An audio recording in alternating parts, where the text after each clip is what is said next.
All right, all right. Happy Tuesday, ladies and gentlemen. Welcome to Sabs podcast. I'm your host, Sabrina Salvati.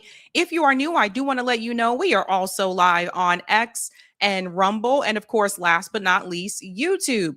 Welcome back, ladies and gentlemen. We have quite a bit to get into, including some breaking news that just came through, and that is, it appears that things are popping off once again in the Middle East. Tonight's theme is bending the knee, bending the knee. And I want you to think about who may be bending the knee and who is choosing not to bend the knee. So let me go ahead and start out by giving shout outs to people in the chat. What it do? What it do? What is up? Greetings. I know myself. The country doesn't have a draft for the military at the moment, but will have it in place come December 2026. Get ready now. That's what I was saying too when they did that automatic draft registration. That's what they're trying to lean into. Greetings, JR says Stevens is so GD goofy, bro. Okay. Oh, Haley Stevens. Okay. Greetings, priest. Why is everyone not armed in the West Bank? Not that easy for them to do so.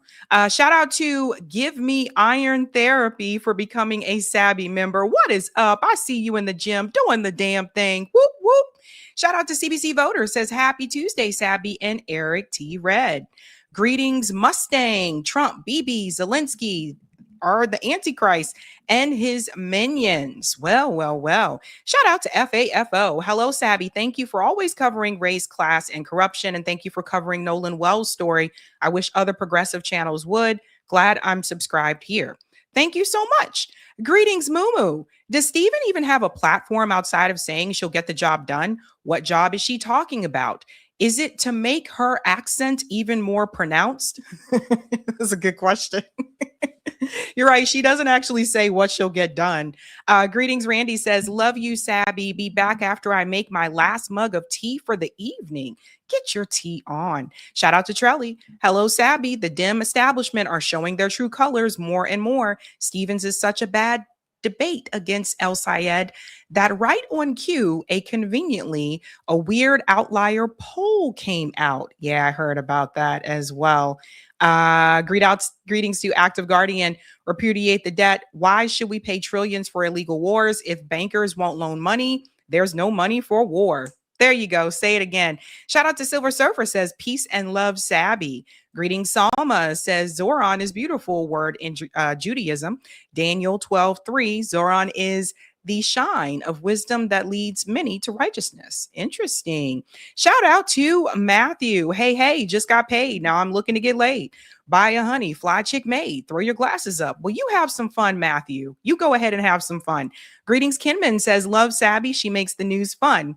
Shout out to Joan. Love you, Sabby. Thank you for everything that you do. Thank you. Shout out to James says, I think his wife is still shopping in Beverly Hills.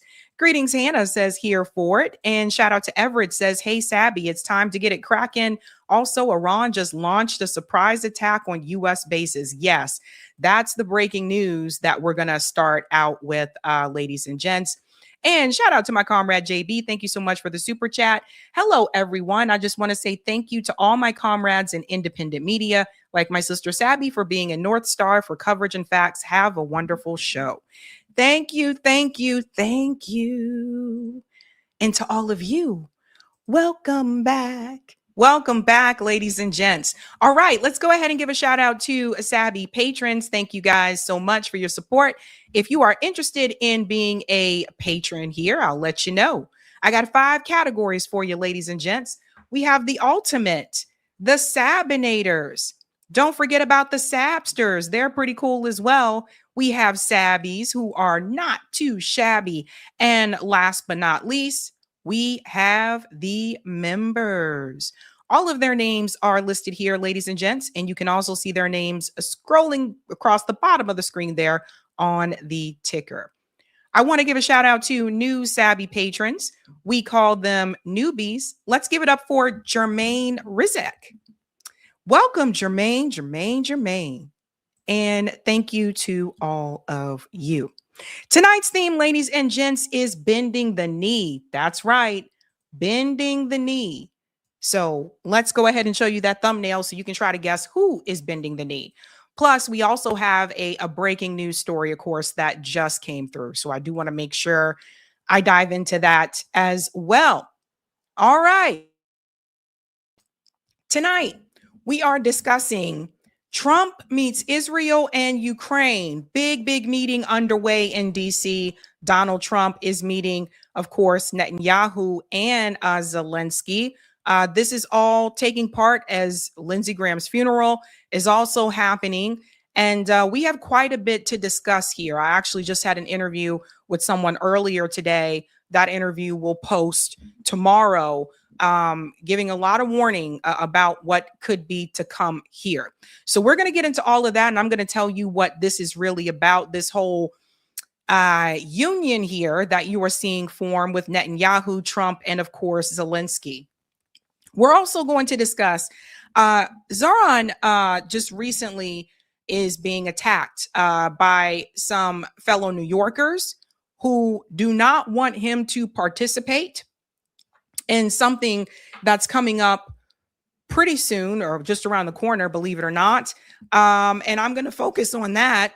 Excuse me. I'm going to focus on that. And of course, one of his more recent wins that is happening right now, because it's interesting, the timing of all this, the statement that is being made while this new announcement just came through. And I feel like the timing is very much a coincidence. We're also going to discuss Russell Simmons. Music mogul Russell Simmons is under a lot of fire right now after he gave a recent statement why Black people need to support Israel. So, you know, we are going to roast Russell Simmons tonight. Okay? We have lots to discuss. We're also going to discuss that Michigan Senate debate that took place Monday evening, which I got to tell you, it's very hilarious. If Haley Stevens wins, I'll know it was the propaganda and the money. There's no way you can watch that debate and walk away from that and feel like she is someone that you should support. So we're going to get into all of that. I'm also going to discuss, we have a new update about Nolan Wells, the dispatch audio that his friends made, that call that they made, and they said that their boat was having mechanical problems. Well, that call has now been released, and it's not necessarily what they said to the dispatch. It's the audio in the background that is now giving people pause, and people are starting to ask more questions about where Nolan really was at that moment. So we're going to get into all of that. You guys will hear the audio, and I'll let you form your own decision about where you think Nolan was. And last but not least, we do have breaking news that is coming through right now. It appears that Iran has just struck 2 U.S. bases in Jordan, a surprise attack. Of course, this comes after the U.S. stopped bombing, at least for now, because we don't really have much weapons left. That's just a reality. So yeah, this is a surprise. The U.S., I don't think, was expecting this at all. And also, this is happening when Netanyahu is in the U.S. So we'll get into all of it, folks. Again, the theme is bending the knee. If you have not done so, ladies and gents, do me a solid and smash that like button for me. And if you're new, don't forget to like, sub, and share, just like a Care Bear. All right, let's go ahead and dive into this first story, ladies and gents. And this is breaking news that is coming through. So let's go ahead and put this up here. So Iran did a surprise attack against U.S. bases in Jordan. So this is happening during a time when Benjamin Netanyahu is not in the Middle East. He's right here in the United States in D.C. meeting with Donald Trump. It also happens during a time where Zelensky is not in Ukraine. He's also in the United States meeting with Donald Trump. Now, that's important because we just told you a couple of days ago that Zelensky did fire upon an Iranian vessel. And so it has to be a surprise attack. I don't think Donald Trump and his administration was expecting this. And let's go ahead and get into it. This is the report that just came from CENTCOM, ladies and gents. At about 5:45 p.m. Eastern time today, Tuesday, the Islamic Revolutionary Guard Corps forces launched multiple ballistic missiles from Iran in an attempted surprise attack on U.S. forces based in the Middle East. All Iranian missiles were successfully intercepted. U.S. forces remain vigilant and at a high state of readiness. So I'm going to already go ahead and highlight a lie right here where they said that all of the missiles were intercepted. That is false. All of them were not. We have video footage to show you that, ladies and gents. Let's go ahead to some of the footage here. So again, Ryan has really been on it. He always comes forward with this news. Iran launches missiles at U.S. bases in Jordan, reportedly footage of launches and air defenses over Jordan. So we'll show you all of it because I think he also has some other ones I wanted to show you where one of these is a direct hit.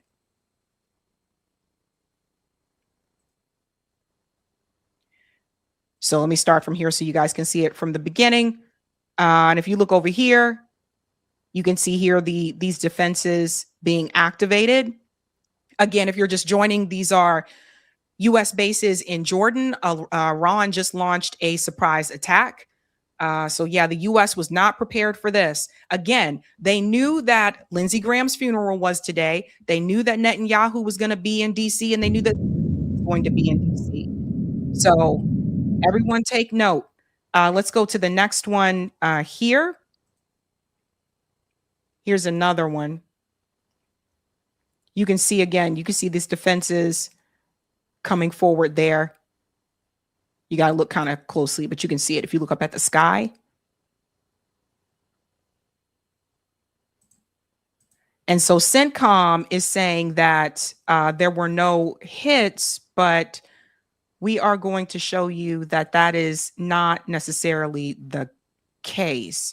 Let's go back to Ryan here as well. Like I said, Ryan, if you follow him a lot, he's been capturing a lot of this. Footage of Iranian missile hitting the U.S. base in Jordan. CENTCOM and Axios says they were all intercepted. So remember what I told you about how CENTCOM has been known to lie? Check this out.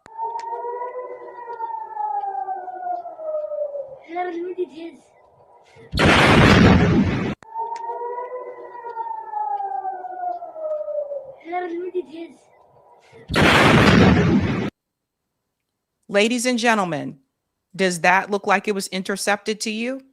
So you see how they're trying to downplay the casualties and the destruction that is happening? So yeah, by the way, we're seeing this like in real time. So I didn't know how loud that was going to be. My apologies. But this is one of the ones that you can see. This one got through.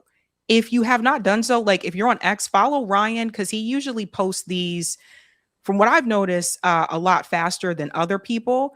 Here's another one here.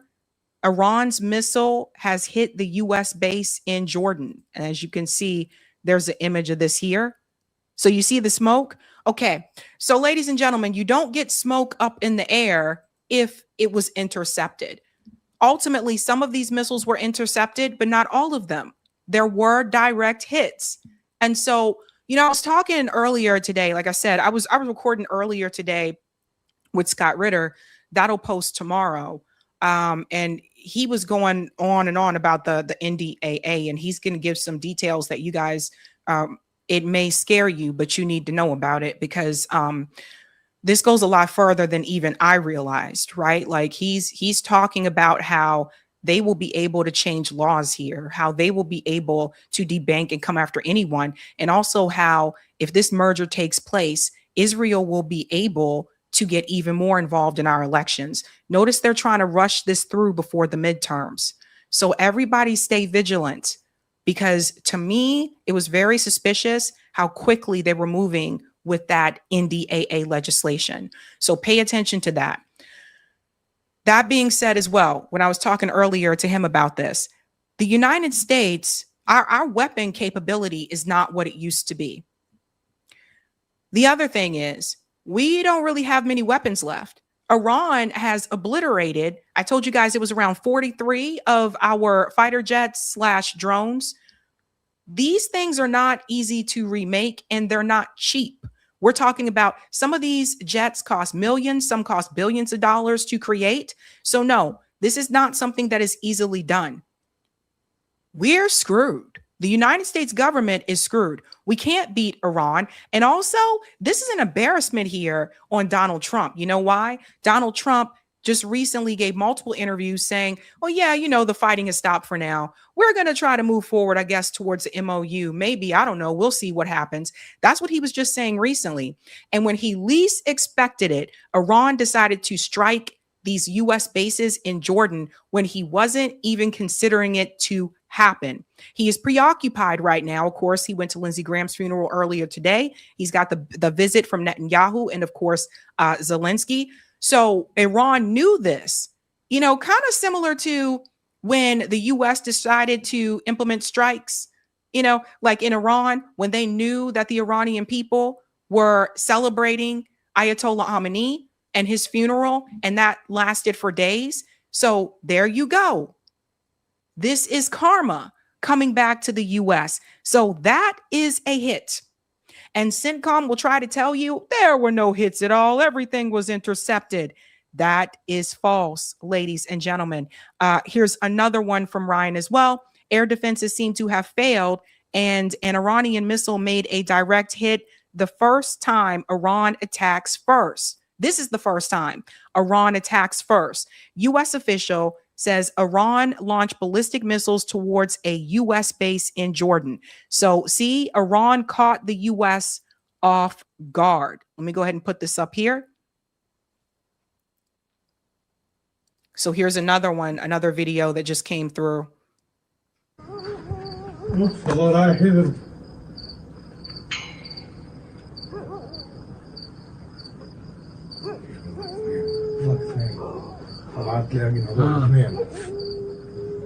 شو هذا منين جاية طبعا؟ شال 4 لكل واحد 2 جاب النوم.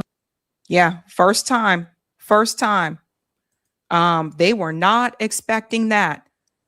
If I was Donald Trump, I would be embarrassed. I showed you guys that one there. Now let's get into this article here. Again, this just came out. Iran fires missiles at U.S. forces in Jordan, ending brief lull in attacks. Again, just came through, ladies and gents. At 5:45 p.m. Eastern today, the IRGC forces launched multiple ballistic missiles from Iran in an attempted surprise attack on U.S. forces based in the Middle East. Again, the key word here is surprise. Iran is making the U.S. government and the Trump administration look like fools. Here's another reason why. How many times have you seen Donald Trump say in the media that they obliterated Iran's military?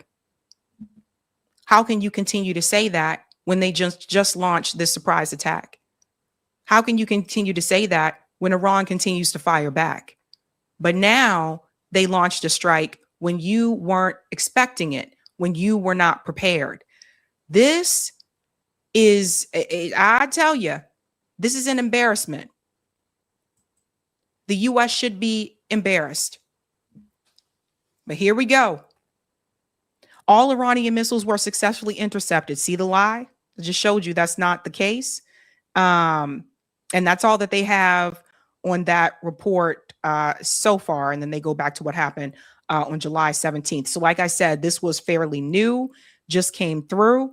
Ladies and gentlemen, if you're just joining, breaking news, Iran just launched a surprise attack against U.S. bases in Jordan.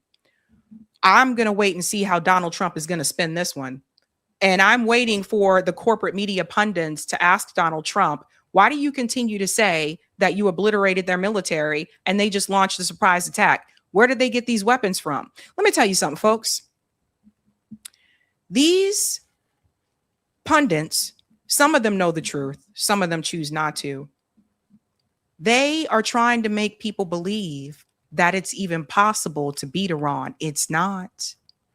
We're talking about a country that has weapons buried deep within the ground, so deep you can't get to it by air. You can try to get to it with ground troops, but that's a death mission. In other words, you can't beat them. You can't. But we all know the goal is not necessarily to win. Remember what I told you about these wars? The goal isn't always to win. So Donald Trump isn't going to tell you that. There has to be, this ego complex too. Donald Trump has an ego. you know, and he doesn't want to admit it. The US government has lost. The only thing that the US government can do right now is to save face and say, all right, this is it. We're not going to, we're going to leave them alone and let's just keep it moving. But no, Donald Trump and his administration, especially Pete Hegseth, they're very stubborn. And stubbornness can be a bad thing. And that's how you get here. Full embarrassment on the world stage. I don't know how Trump comes back from this one. This is bad. And if you're just joining, again, I just want to show people here who might just be joining and didn't know what was happening, that it just came through Tuesday night that, again, Iran was able to get a direct hit on U.S. base in Jordan, while Netanyahu and Zelensky are visiting the United States. And I'm going to say something else too.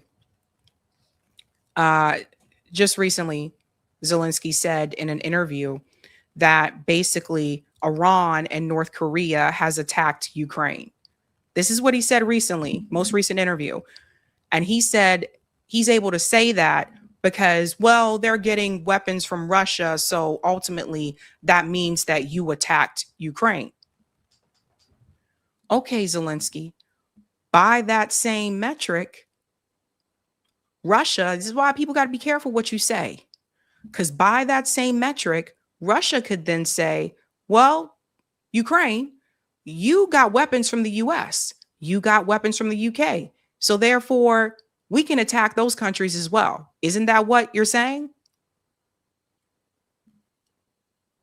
We'll get into this a little bit deeper with the Trump, Zelensky, and Netanyahu visit story. But the reality is that people have to understand is that all three of these people are on the same team. They're all pro-Israel. They all support the Israel Greater Project. And that includes Zelensky. Zelensky is a WEF puppet. You guys realize that? He's a puppet of the World Economic Forum. He's another one that was created. We're talking about these politicians that were created. He's another one that was created. And ultimately, the US government, you ever notice a lot of these countries that they're going after? I told you a lot of times they're countries that do things for their people, that have like these universal policies that benefit their people. But it's not just that.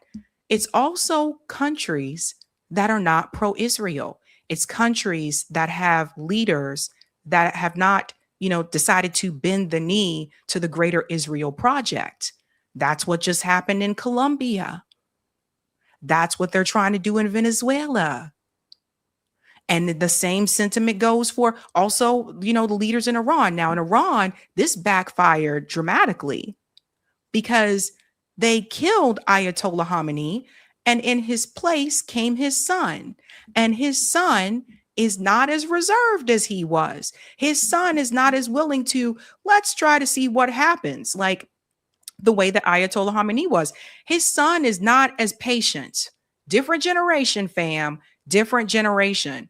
So sometimes you got to be careful what you wish for.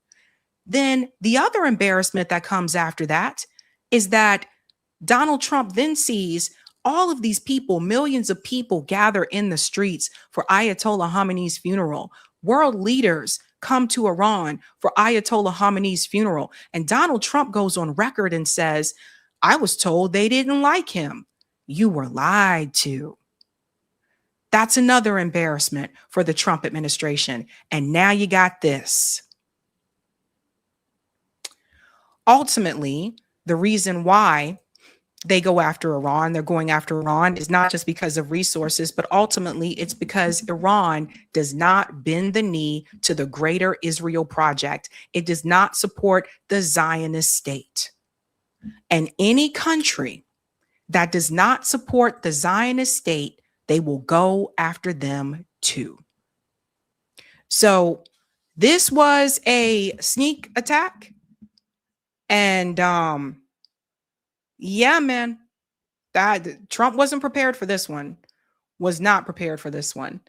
So we can check and see. Let me check something else here. Just want to pull this up.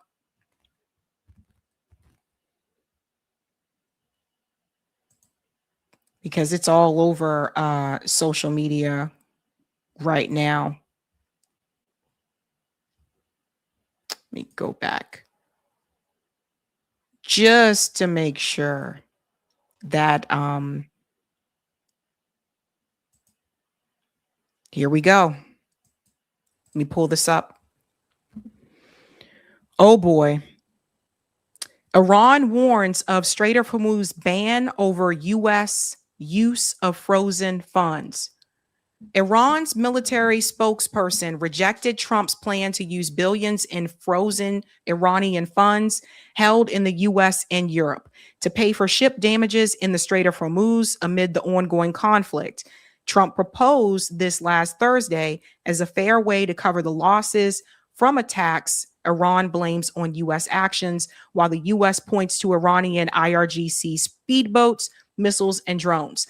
The Strait is carrying 20% of global oil, has seen traffic drop sharply since the U.S. strikes began in February, with at least a dozen vessels hit, sinking fires, etc. And here's another one here from the IRGC. I don't know if they have this one translated. Let me see if they got it. Yeah, it's not translated, so I'll just read it here for you. The president of the United States wants to give Iran's frozen assets to companies and countries damaged in the war. From now on, we announce that any company or country accepting this offer will never be allowed to pass through the Strait of Hormuz. This is what I mean when I say that this is a global issue. Iran controls the Strait of Hormuz. The United States does not. Other countries do not. They can shut off the Strait of Hormuz at any given time. So now they're putting the warning out there that any of those countries or companies that accept that money, they're going to block the Strait of Hormuz for them as well. Guys, this is a lesson in free market. Trump supports free market, right? This is a big lesson. Big lesson about control and talk about an embarrassment. Absolutely embarrassing. I'd be humiliated if I was Donald Trump at this point in time. That's a checkmate. Whew. Oh, man. Oh, man.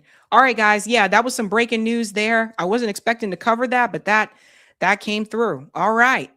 All right, let's go to some of the comments here, and then we'll get to the next story. The last Robespierre says, CENTCOM always lies. Every time. Stacy says that Trump needs to be impeached for treason. I agree. Thank you, Ira, for the super chat. Iran warned on July 24th, if the U.S. bombed through July 27th, they would go on the offensive. Now they warn any countries that accept their frozen assets will not pass through the Strait of Hormuz. Iran is calling the shots now. It's like the movie, what's the movie? Captain Phillips. I'm the cap. Look at me. Look at me. I'm the captain now. That's what it is. And thank you, Kenman. Zelensky has a rat face and a bird brain. Okay. Well.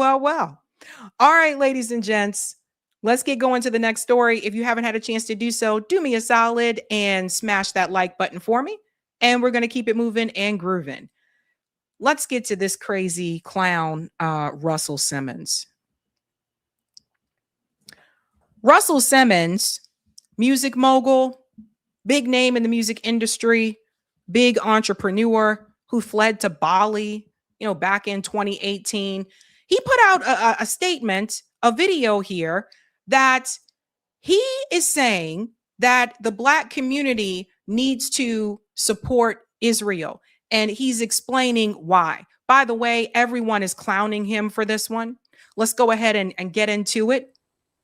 Shout out to the Art of Dialogue for sharing this. So this is Russell Simmons in Bali, right? Now, he said he didn't flee there, but we'll get into that. We'll talk about who Russell Simmons is connected to. Let's hear what he had to say. A friend, a lifelong friend, because I told him that I thought that Netanyahu's approach was that he was committing war crimes. I was very careful not to use the word genocide because I know that he would be enraged if I said that. And more than that, at the very least, he is at least committing war crimes. I mean, by definition, what Netanyahu has done in Gaza is commit war crimes. That's my pause here for a second. Eric, I think we need to turn up the volume on this one a little bit because Russell always kind of speaks with the mumble mouth a little bit. So first of all, he said he was very careful not to use the term genocide. Why? Who was Russell afraid that he would upset? You heard him. He said, I know he would be very upset about that. So we're going to get into who Russell Simmons is connected to because he has strange bedfellows. We're going to talk about why I believe he fled to Bali, even though he denies this, but the timing is suspect as hell. Russell Simmons, just like I told you about Stephen A. Smith, Russell Simmons knows who writes his checks. He knows who writes his checks. That's what a lot of this is about. So he's over in Bali practicing, his yoga and all this kind of stuff. And now he comes out on the record, basically here to tell people to get in line and that they need to support Israel, even though he just told you that Benjamin Netanyahu is committing war crimes. Let's go on. My opinion. But at the same time, I recognize how angry he got because he feels that there's an insensitivity towards the rapid growth and anger towards Jews. And he knows that in history past, over and over again, for more years than we can even count, Jews have been the target of not just anti-Semitism, but real attacks on their life, their lives. They are a small group of people, 11 to 15 million people by all accounts, and they're up against communities of billions who don't like them. So they feel threatened beyond belief. Let's pause here for a second, okay? This is how you know when the industry owns your ass. This is how you know when the industry owns you, okay? Russell Simmons knows damn well you can say similar things about what happened to the Black community, right? Russell Simmons knows, well, you can say the same thing. Black community is attacked. Black Americans are attacked, whether it's policing, criminal justice system, whether it was, the Jim Crow laws in the South. So many different things that you can get into and go through. But here's part of the problem, okay? After going through all of those things, and we're talking hundreds of years of the transatlantic slave trade, we're talking Jim Crow, we're talking redlining, we're talking, criminal justice system, the war on drugs, it goes on and on and on. When did the Black community get into a position of power in the United States? Russell? When did we write and make the laws? Russell? When did those things happen? You see the problem, ladies and gentlemen? Do you see the problem? This is something I've been trying to explain to people for the longest time, okay? He's going to get into this whole thing about how, they helped during the civil rights movement and all that kind of stuff. And I continue to tell you, if you look at the data shows that Black Americans did not benefit the most from the civil rights movement. We didn't come out of that getting the most that we could get or we should have gotten. Other people did, though. And Russell Simmons goes out there here to stomp for the Zionist entity, who is actually in a position of power. When you talk about Israel and what it is, they are in a position of power. The Palestinians aren't in a position of power. Even the Ethiopians who migrated there, who are proudly toting Zionists so that they're not crapped on like the Palestinians are, they're not in a position of power either. They're just a step above the Palestinians. You know, that's the problem that I have with this criticism, this statement here from Russell Simmons, because he knows better. So how are you trying to make a group that is not oppressed seem like they are oppressed? They're not.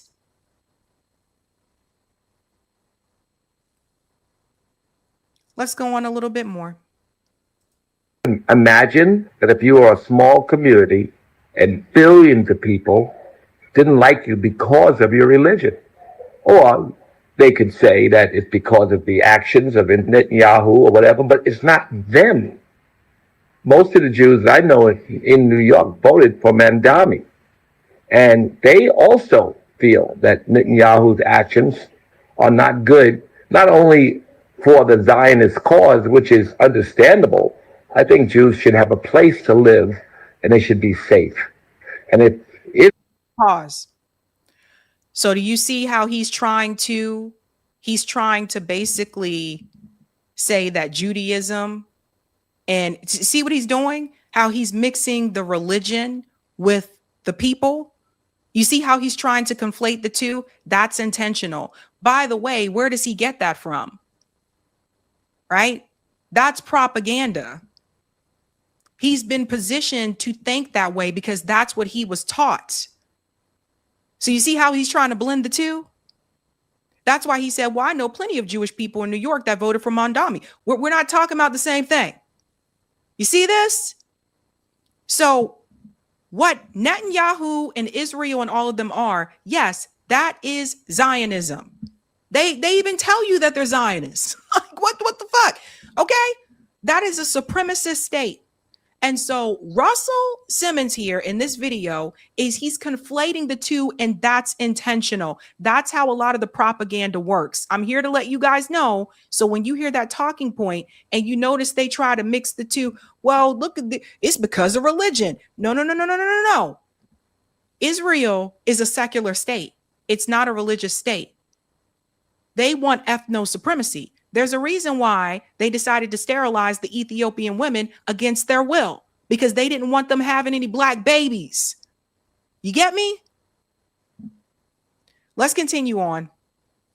Israel is that place, and I'm a supporter of their right to exist. In fact, a big supporter of Zionism, that the expansion of Zionism under the guise of being safe, my opinion, is different from others. So he is a Zionist. He supports Zionism. And this is not uncommon for some of the people in Russell Simmons' position that are in the same industry that he is in. And he says he supports them having a place for them to be safe. Let's talk about safety here, Russell, since you care so much about safety. You guys know that Russell Simmons has multiple sexual assault allegations against him from different women, multiple, going years back. I believe that's why his ass is in Bali. We're going to light him up tonight, since he wants to talk about being safe. I never hear Russell Simmons out there even advocate for his own damn community. I'll never hear him talking about that. I never hear Russell Simmons saying, well, I think black people should have some type of say. I'll never hear him say these things. You look at what he and who he is prioritizing, and that tells you everything. Like I said, just like Stephen A. Smith, he knows who writes his checks. I feel that they should have a place to live, and they should be careful to protect where they live. And I believe in the Palestinian state 100%, and have believed in this forever. I've been in trouble for having this opinion. But my point I'm making. Why were you in trouble for having that opinion, Russell? Because your comrades and the people you're in the industry with don't agree with it. That's why you were in trouble for having that position. And the two-state solution it's a fallacy, guys. You understand? The two-state solution is a non-starter because Benjamin Netanyahu and the Israeli population don't want the Palestinian people to have a state. When you become a state, there are certain things that come with that. When you become a state, you get a military. When you become a state, you get the opportunity to have a constitution. Okay. When you become a state, you get ding, ding, ding, protection. That's why they don't want the Palestinians to have a state. When we go down, what are we discussing today? The attacks on Jewish community members for no good reason. The blatant anti-Semitism and anger towards Jews who have no knowledge or support or have no control over the actions of the Israeli government. And a lot of it is because of their Jewishness and not their Israeli government support or not, since most Jews in New York favor Mendami over Netanyahu. Goes to say that they don't like the actions of Netanyahu either. Well, if that's and this is the case, and here's the thing, Russell, okay? Because I don't know if you're just trying to make your way back to the US because you ran your ass off to Bali. But let me make something very clear here, okay? Where is the condemning of the settlers in the West Bank, Russell? They're not a part of the Benjamin Netanyahu government. They're not IDF soldiers. Where's the condemning for that? Where is that? Where is the pushback and the accountability for all the Israelis when polled who say they want the Palestinians wiped off the map? Where's the accountability, Russell? Because genocide by definition doesn't mean they should actually do it. The key word in there is intent. And when you say that you want them all removed and they should be, they're Amalek and they should be wiped off the map, that is intent. When you say we're going to flatten all of Gaza, that is intent. So pay attention to what he said in the very beginning when he said that, hey, I didn't want to use that word genocide because I knew that would make them upset. Oh, so you got a problem upsetting a certain group of people, Russell, but you don't seem to have any problem upsetting people in your own community. And that's what should be an alarm for a lot of people. Should not be penalized. In fact, those who do support Netanyahu, like my dear friend who I lost, haven't spoken to him in God knows how long, I want to explain to you that there's a fear and a justified fear that drives them and their support for the kind of action that seemed to us to be unreasonable. That's the same thing that was said about Black Americans in the United States, Russell. That's why there was Jim Crow apartheid in the United States. This is where, again, he knows better. Part of the reason why we had Jim Crow apartheid in the United States is because of that same fear that Russell Simmons is talking about. Well, the Black people aren't slaves anymore and they were sharecroppers and all this and they're making money now, but I don't know. I'm afraid they might come for us. I'm afraid, they may come after me. And so we got to make sure that we are not connected with them. We can't have them going to our schools. We can't have them using our bathrooms. I'm fearful. And it's interesting because they were the ones that were committing the violence. It wasn't Black people running around burning like crosses and stuff like that in white people's yards. It was the other way around. And when he talks about this fear that he's like, well, the Israelis, they have a fear. They have a fear. Yeah, a lot of people got a fear. Indigenous people in this country might have a fear.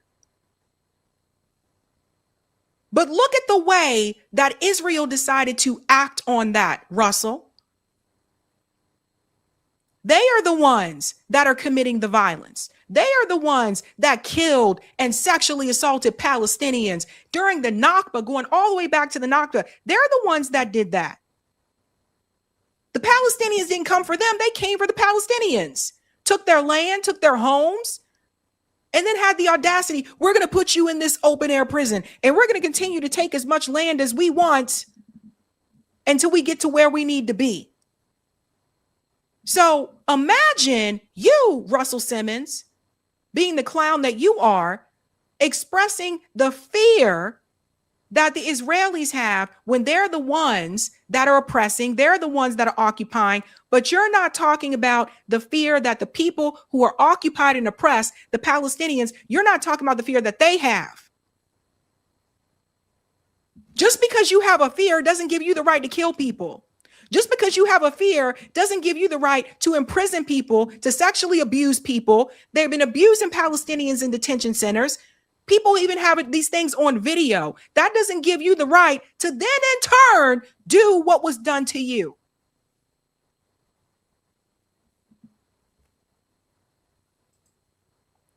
But when you look at the history of Russell Simmons and all the dirt that people have on him, then it all starts to make sense why he takes this position. For me, Netanyahu's actions are unreasonable and unacceptable. But for a person who comes from a community that's always threatened, that they know that history is proven to them that they could be under the guise, they could be attacked as a community, not only as bad as it is now, because of course I had research for all these years. When I ran the Foundation for Ethnic Understanding, I saw the rapid rise of anti-Semitism then, and I just recently saw a report that is much, much worse than any time during the 25 years I ran that foundation. So I'm saying this to you because I want you. Reports that he's referring to are reports that are from the ADL. Okay. They have been saying this narrative for years. Every year they come out and they say there's a rise, there's an increase. In fact, you can find videos on YouTube of the ADL spokesperson there, Jonathan Greenblatt, of him saying this going all the way back to 2010. They've been saying this, guys. It's a trick. To kind of understand both sides of the coin. And whatever your opinion about the actions of the Israeli government, please,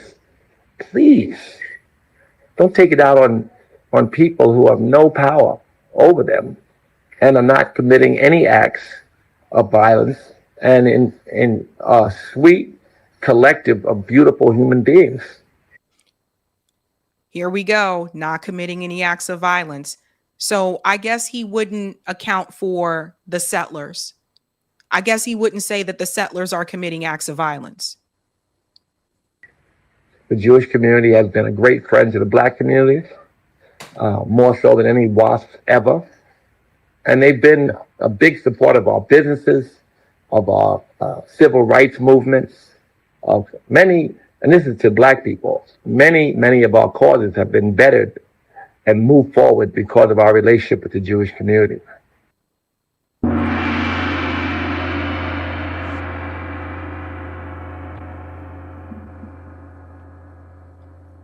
Under what circumstances, Russell?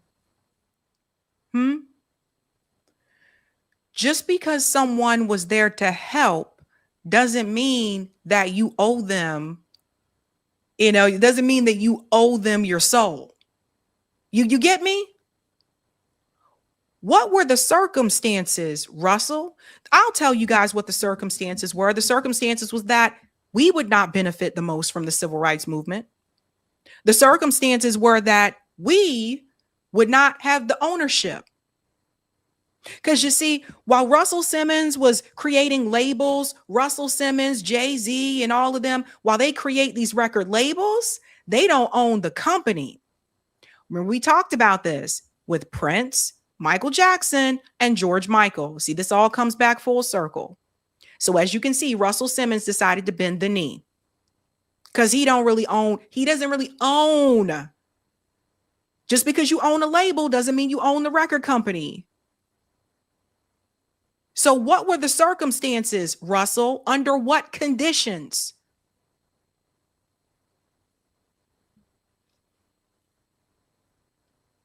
Let's talk about friendship for just a second. What communities do we live in? What communities? After the civil rights movement, did we get more funding for the public schools in Black neighborhoods? No, because that's based on property taxes. Some people got funding for their schools, though. Follow the money, guys. You'll see this for yourself. Did we get that? Did we get the option to get loans from the bank with no interest? No. Who was shut out when we're talking about the New Deal and all that stuff and opening up to suburbia, who was shut out of suburbia? Who did the banks say they would not give loans to, especially if they came from a red line community? So you see, so let's talk about friendship, because it seems like to me, the friendship was under the condition that we would not get ownership. We would never as a community get to a position of power. So yeah, it's like, I'll help you. But once you try to get to the position of ownership, just like Michael Jackson went through, just like Prince went through, just like George Michael went through, that's when it's like, nah, you got to go. You got to get you out of here. Can't get to that spot, though. Can't let you get that much. By the way, since he wants to take it there, who got reparations and who didn't? You see, that was the condition of the friendship. And why is it that that community wasn't out there advocating for reparations for freedmen, just like they were able to get them? They could do that right now. So I don't know this friendship that you speak of, Russell.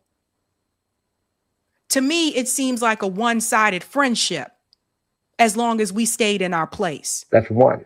And America, if you take all of the inventions and support that they've given us in so many ways, we know that they are such an important part of the American fabric. I just want individuals to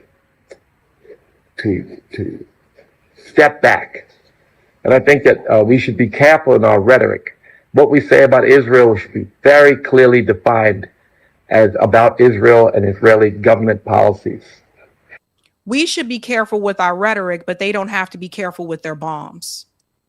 We should be careful with our rhetoric, but they don't have to be careful, with stealing Palestinians' homes and setting people on fire and torching, their animals and shit like that. We should be careful about what we say, but they don't have to be careful with their actions. And not about individuals. And we should be very careful at this moment with this rapid rise of anti-Semitism. And I, for one, am really, I feel threatened because what happens to one of us as a collective community member happens to all of us. No, you feel threatened because you got lawsuits coming after you. That's why you feel threatened. That's why you over there in Bali. Like, this is wild, fam. So I pray that we will turn this around. I pray for peace in the Middle East, obviously, and that Israel will somehow concede a fair and just settlement to the Palestinian people, and that we can somehow promote reparations to the Palestinian people, and we can work out our differences in such a way that no one suffers. And So he said we should have reparations for the Palestinian people. How are you going to have that when you have a genocidal state that won't even let them exist? He knows that's a pipe dream. He also knows that a two-state solution is also a pipe dream. Guys, they've been talking about a two-state solution for decades. That's not a new concept. I think that we have to be conscious, though. Two things. One, be conscious of the plight of the Jewish people and the fear that is behind, what is said to be behind the actions of the Zionist regime. And so because here we go again. So to that point that he's making, if you have that fear, then that excuses your actions. We can only go so far with Russell. He got really clowned for this, by the way. If you look at the comments section, oh, there's me. I said, hell no. But if you look at the comments, Margaret Kimberly, is this the same Russell Simmons who can't come back to the U.S. because he's a rapist, allegedly? Reminder that Russell Simmons now lives in Bali after fleeing America, facing multiple sexual harassment and rape charges.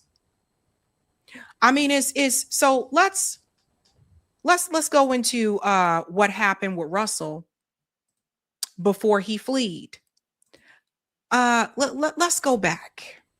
Music mogul Russell Simmons is strongly denying new accusations that he raped 3 women decades ago. The New York Times reports the alleged assaults took place at Simmons' apartment in the 80s and the 90s. All 3 women say their music industry careers were derailed or ruined. Simmons says he categorically rejects the allegations. He calls them frivolous and hurtful. At least 12 women have now accused Simmons of sexual misconduct. New York Times culture reporter Milena Reisig co-authored the article. Milena, good morning. Morning. I know you call Simmons a powerful industry gatekeeper in this article. Is that one of the reasons these women have just come forward now? Absolutely. He was a powerful figure then, and he remains a powerful figure now. He's somebody who could make or break careers. And, you know, he touched a lot of industries. He had a very wide sway. So I think that for these women coming forward took a lot of courage and a lot of time thinking about what they wanted to say and how they wanted to say it. On the record, accusing him of rape. Absolutely. I mean, you know, many of these accounts took place many years ago, so they've been living with this pain for a long time.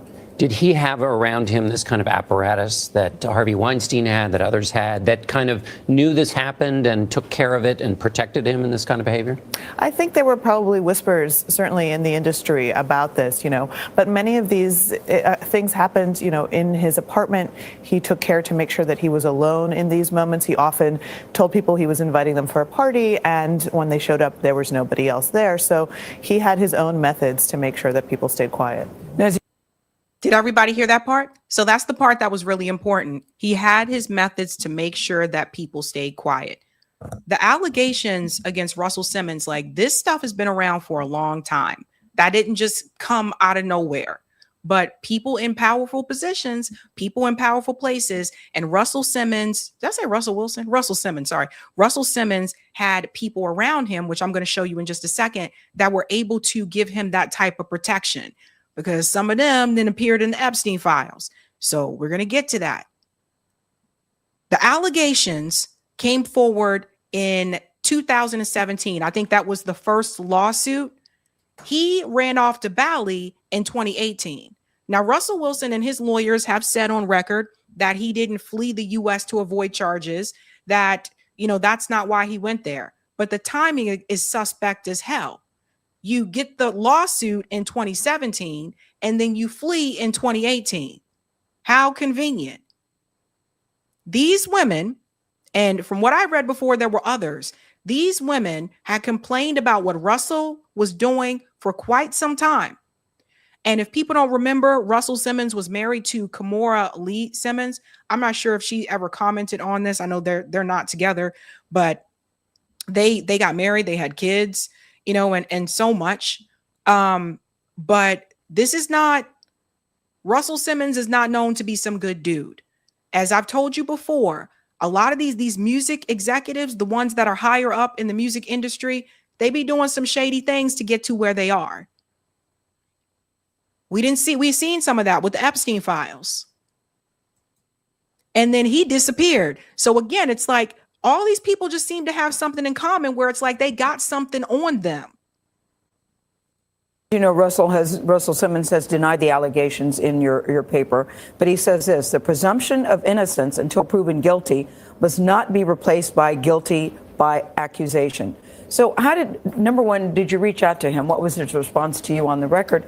And how do you decide what allegations to print in this particular cases? Absolutely. We always reach out to the subjects of these stories to give them ample time for comment. We tell them what the allegations are in great detail. And he did, you know, give us a statement. His lawyer also denied some of these accusations. I will say that he admitted to one account of sexual harassment, sexually harassing a woman who worked with him at Def Jam. He admitted that he behaved inappropriately there.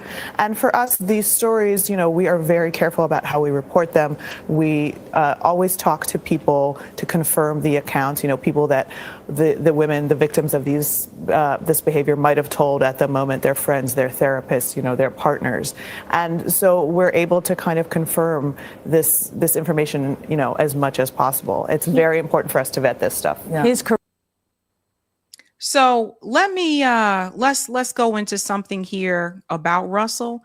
Remember when I covered this article, One Label Under Blackmail, from Whitney Webb? Look at this picture.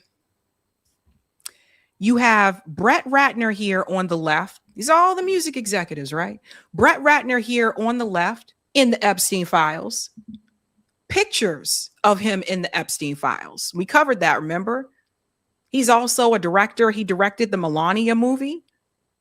You got Andre Harrell, another music executive. He had sexual assault allegations against him too. Diddy, we all know Diddy's allegations. We know he in jail right now. And then you had Russell Simmons. All four of these guys rolled together. Okay? Brett Ratner here had ties and connections to Mayor Lansky. That's how deep this goes. So you literally had someone who was in the Epstein files. And then we all know the connection with Clive Davis. So let's go to 4 here. Let me go down for a second. Right about here. Another member of the exclusive club called the Mega Group was director Steven Spielberg. He was a protege of Lew Wasserman and Sidney Sheinberg. Spielberg would later play an unusual role in kingmaking the future film career of director Brett Ratner, who I was just telling you about, an associate of Russell Simmons, Andre Harrell, and Sean Combs. He was connected to Mayor Lansky and to the alleged heir to Lansky's criminal enterprises. Like, guys, you can't make this up. Let's fast forward here. Remember, after the scandal around Combs began to break, Clive Davis, as well as Andre Harrell of Uptown and Russell Simmons of Def Jam, had been accused of propelling Combs, who is Diddy, into patterns of criminal behavior for which he is now infamous. This is something that Suge Knight warned people about. You know, when Suge Knight, he kind of was dropping some bombs in interviews while he's in jail. He was still doing interviews. And Suge Knight was starting to reveal some of these things. And some people said, oh, he's just talking. But then later on, you came to see that some of these things that Suge Knight was saying was true. Suge Knight claimed that Davis, Harrell, and Russell Simmons used alcohol, drugs, specifically cocaine, to compromise Diddy's manhood.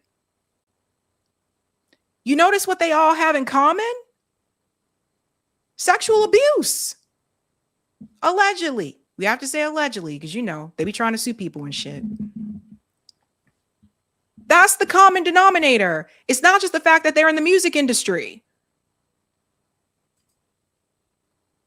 Let's go on more here. Like I said, he's all throughout this article. Suge Knight also claimed that Russell Simmons and Andre Harrell had also engaged in similar behavior with each other. Fast forward to this part here. Combs' alleged bisexuality has been a major topic of discussion, blah, blah, blah. And they said that Russell Simmons and Andre Harrell had engaged in similar behavior with each other, allegedly.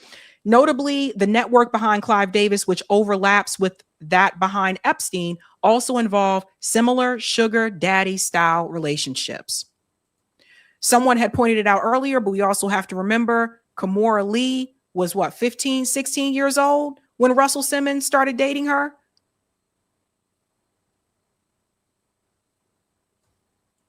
Nobody saw this as a problem. This grown ass man. I mean, it was kind of out there in your face. So when you hear these talking points, you need to understand there were already signs. Given that Russell Simmons is one of the men alleged to have mentored Diddy in this type of criminal behavior, it is worth taking a look also at some of the recent allegations that have been made against Russell Simmons and some of his associates. We go again. I mean, here it is. Russell Simmons was hit with a slew of rape and sexual harassment lawsuits and allegations. One of Simmons' earliest accusers was model Carrie Clausen. She alleged that Simmons assaulted her in full view of director Brett Ratner in 1991. This goes all the way back. Now let's make the connection. You had Brett Ratner in the Epstein files. You had Brett Ratner on Epstein's Island after he lied and said he wasn't on Epstein's Island. But then in the Epstein files, there's pictures of him on Jeffrey Epstein's Island. Why would you need to lie if you didn't do anything wrong? Then he makes this documentary about Melania Trump. So we got to end with the Trump administration. So he's protected. This woman said that Russell Simmons sexually assaulted her in front of Brett Ratner. And you know what? I believe that woman. Connect the dots. Goes on to say more here. Before 2017 allegations, police had previously probed Simmons and Ratner for claims of jointly engaging in sexual battery back in 2001. It goes on and on and on and on. You guys get the point. This article is by Whitney Webb. If you have not read it, read it. Eric, could you put that article link in the chat for people to have it? The point that I'm trying to make is this. Russell Simmons is bending the knee to the Zionist entity because Russell Simmons has a lot of dirt. And I think there's even more. What we know to be public are those allegations and those lawsuits that came from those women in 2017. But that's the information that's public. There could be more. You get me? Nobody notices all these people seem to have some type of connection. Your buddy with Brett Ratner and the Epstein files. Did Russell Simmons go to Epstein Island? And then you just happen to flee and go to Bali right after you got those allegations and the lawsuit. Then you come and you make this video and you tell black people that they need to get in line basically with Israel. We don't need to do shit. You ain't even here. You don't even live here. You ran away to Bali. But you over here telling us what we need to do.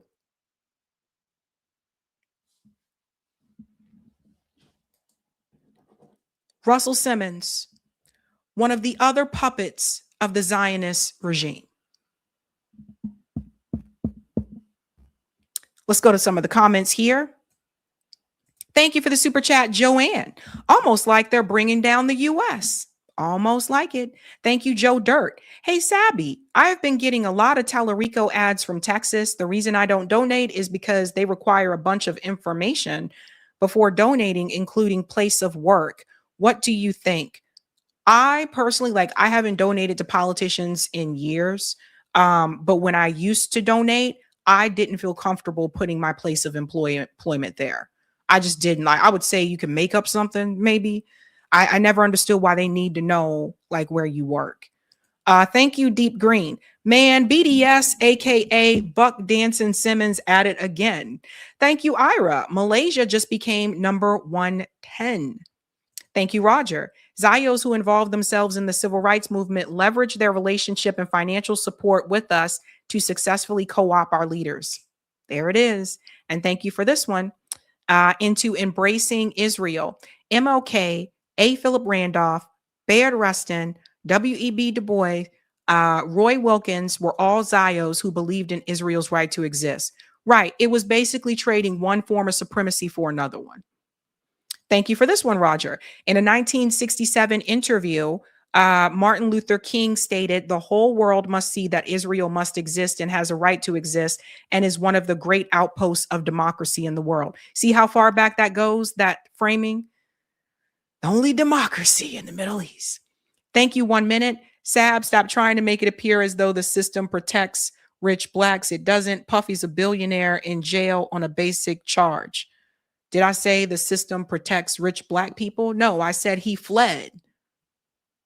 Thank you, Virtuous. I hope Diddy is sharing a cell with the booty warrior. Oh my God. Thank you, Roger. Liar Cohen, born in Israel, partner of Russ, bragged about making money off of songs of us killing each other. Dame Dash called him a culture vulture. Rick Rubin, his partner, Zio, Long Beach, Long Island, started Def Jam. There you go. Ain't no way in hell. Russell need to go somewhere and sit down. You left. Bye-bye. All right, ladies and gents, if you haven't had a chance to do so, do me a solid and smash that like button. Thank you. And if you haven't done so as well, don't forget to like, sub, and share just like a Care Bear. Let's go ahead and get into this next story. Let's have some laughs here, okay? Can we laugh? So the Michigan Senate debate has really been sparking a lot of controversy. These two candidates could not be more obviously polar opposites, even though, of course, both of them are running in the Democratic Party. But it was very clear who won that debate last night. We have a couple of clips that I do want to show you. Let's go ahead and get into them here. Here is El Sayed. He is running against Haley Stevens. And I thought this was interesting what he said here about putting the attention back on the workers. Department of Health, Human and Veteran Services. We did things like put glasses on kids, took on corporate polluters, made sure that our kids weren't breathing the worst coming out of smokestacks, and eliminated medical debt. But I'm running because it just shouldn't be this hard. I've been down to 110 different cities, 475 public events. I could go to a living room in Lansing. I could be in a church in Detroit.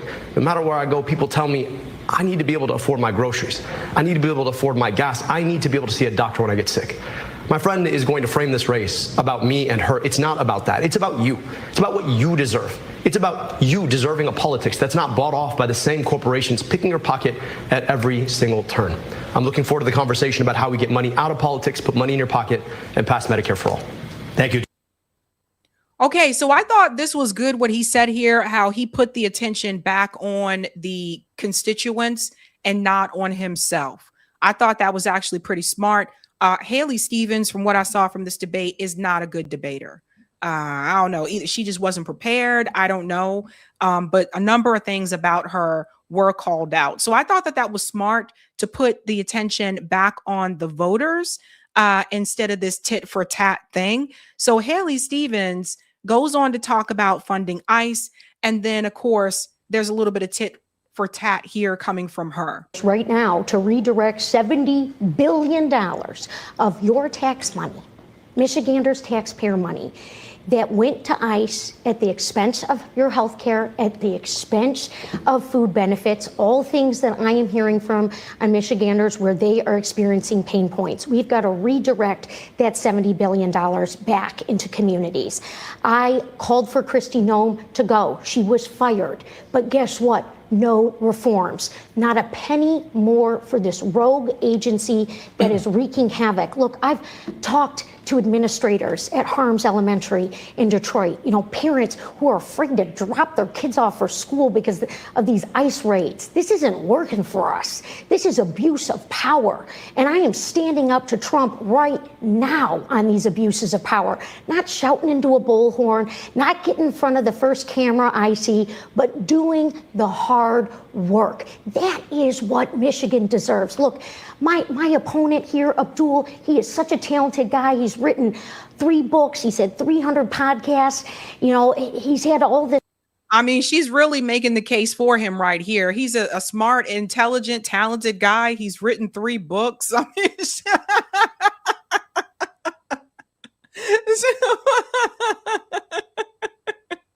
attention, but the deal is we don't need a celebrity candidate. We don't need a celebrity senator. We need somebody who is committed to 6 years of hard, unglamorous work that's going to stand up to this junk that is wreaking havoc and causing chaos right before our very eyes.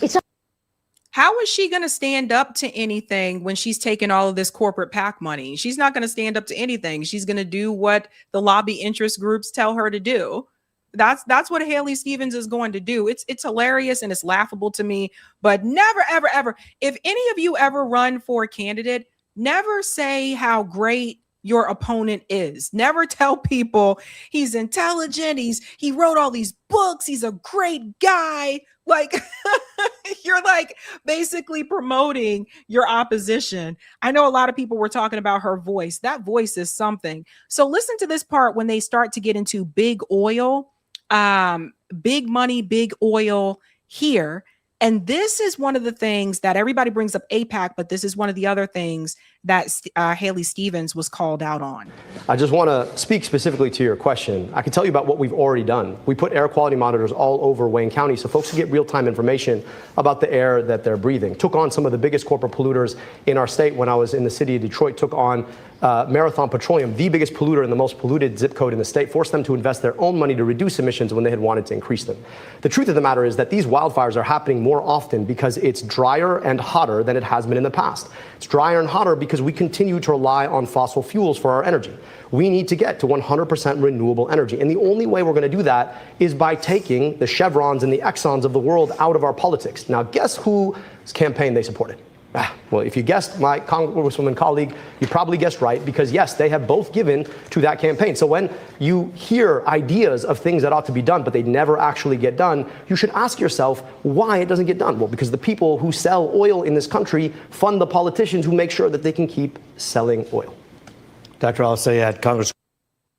Yeah, and she's one of the people that's taking the oil money. Now, Dr. Al-Sayed, like him, you know, he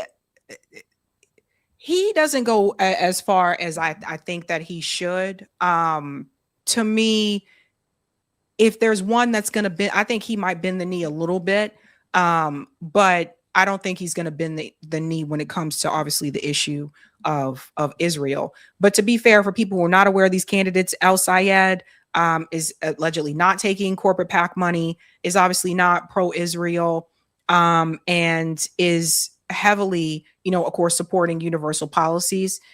Haley Stevens does take a lot of corporate money, which we'll get into even more in this conversation. She's been using Obama's image to try to help her get votes in Michigan. And so some of the voters have actually fallen for that, and they believe that he had endorsed her when he had not. He said he was not weighing in on this race. So just to let you know where these candidates are at on the issues.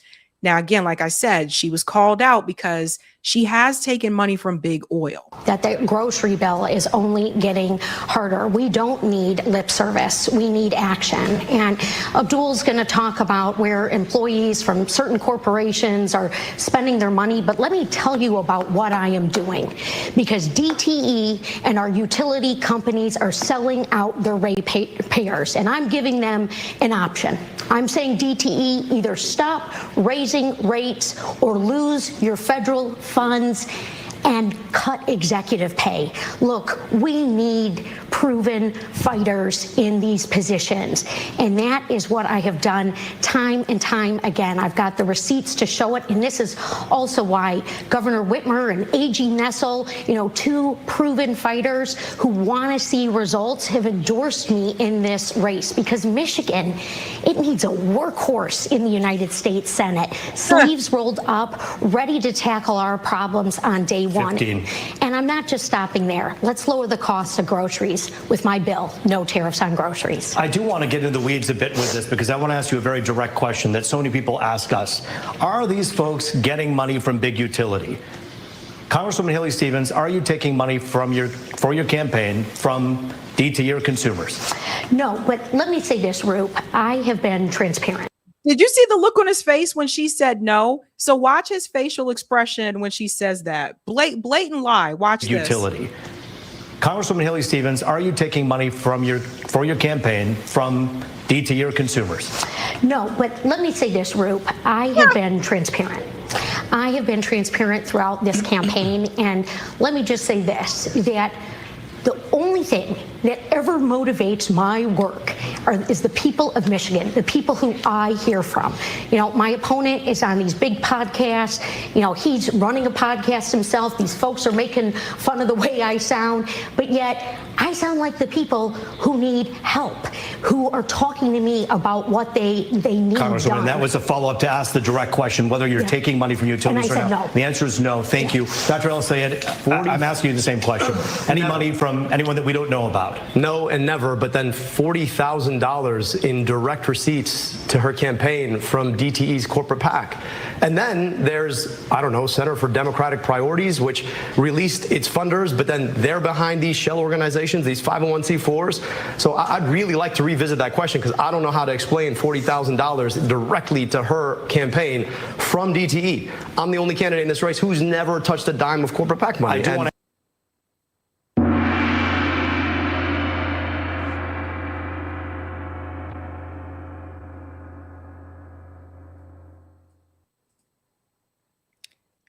She just lied, like right there during the debate.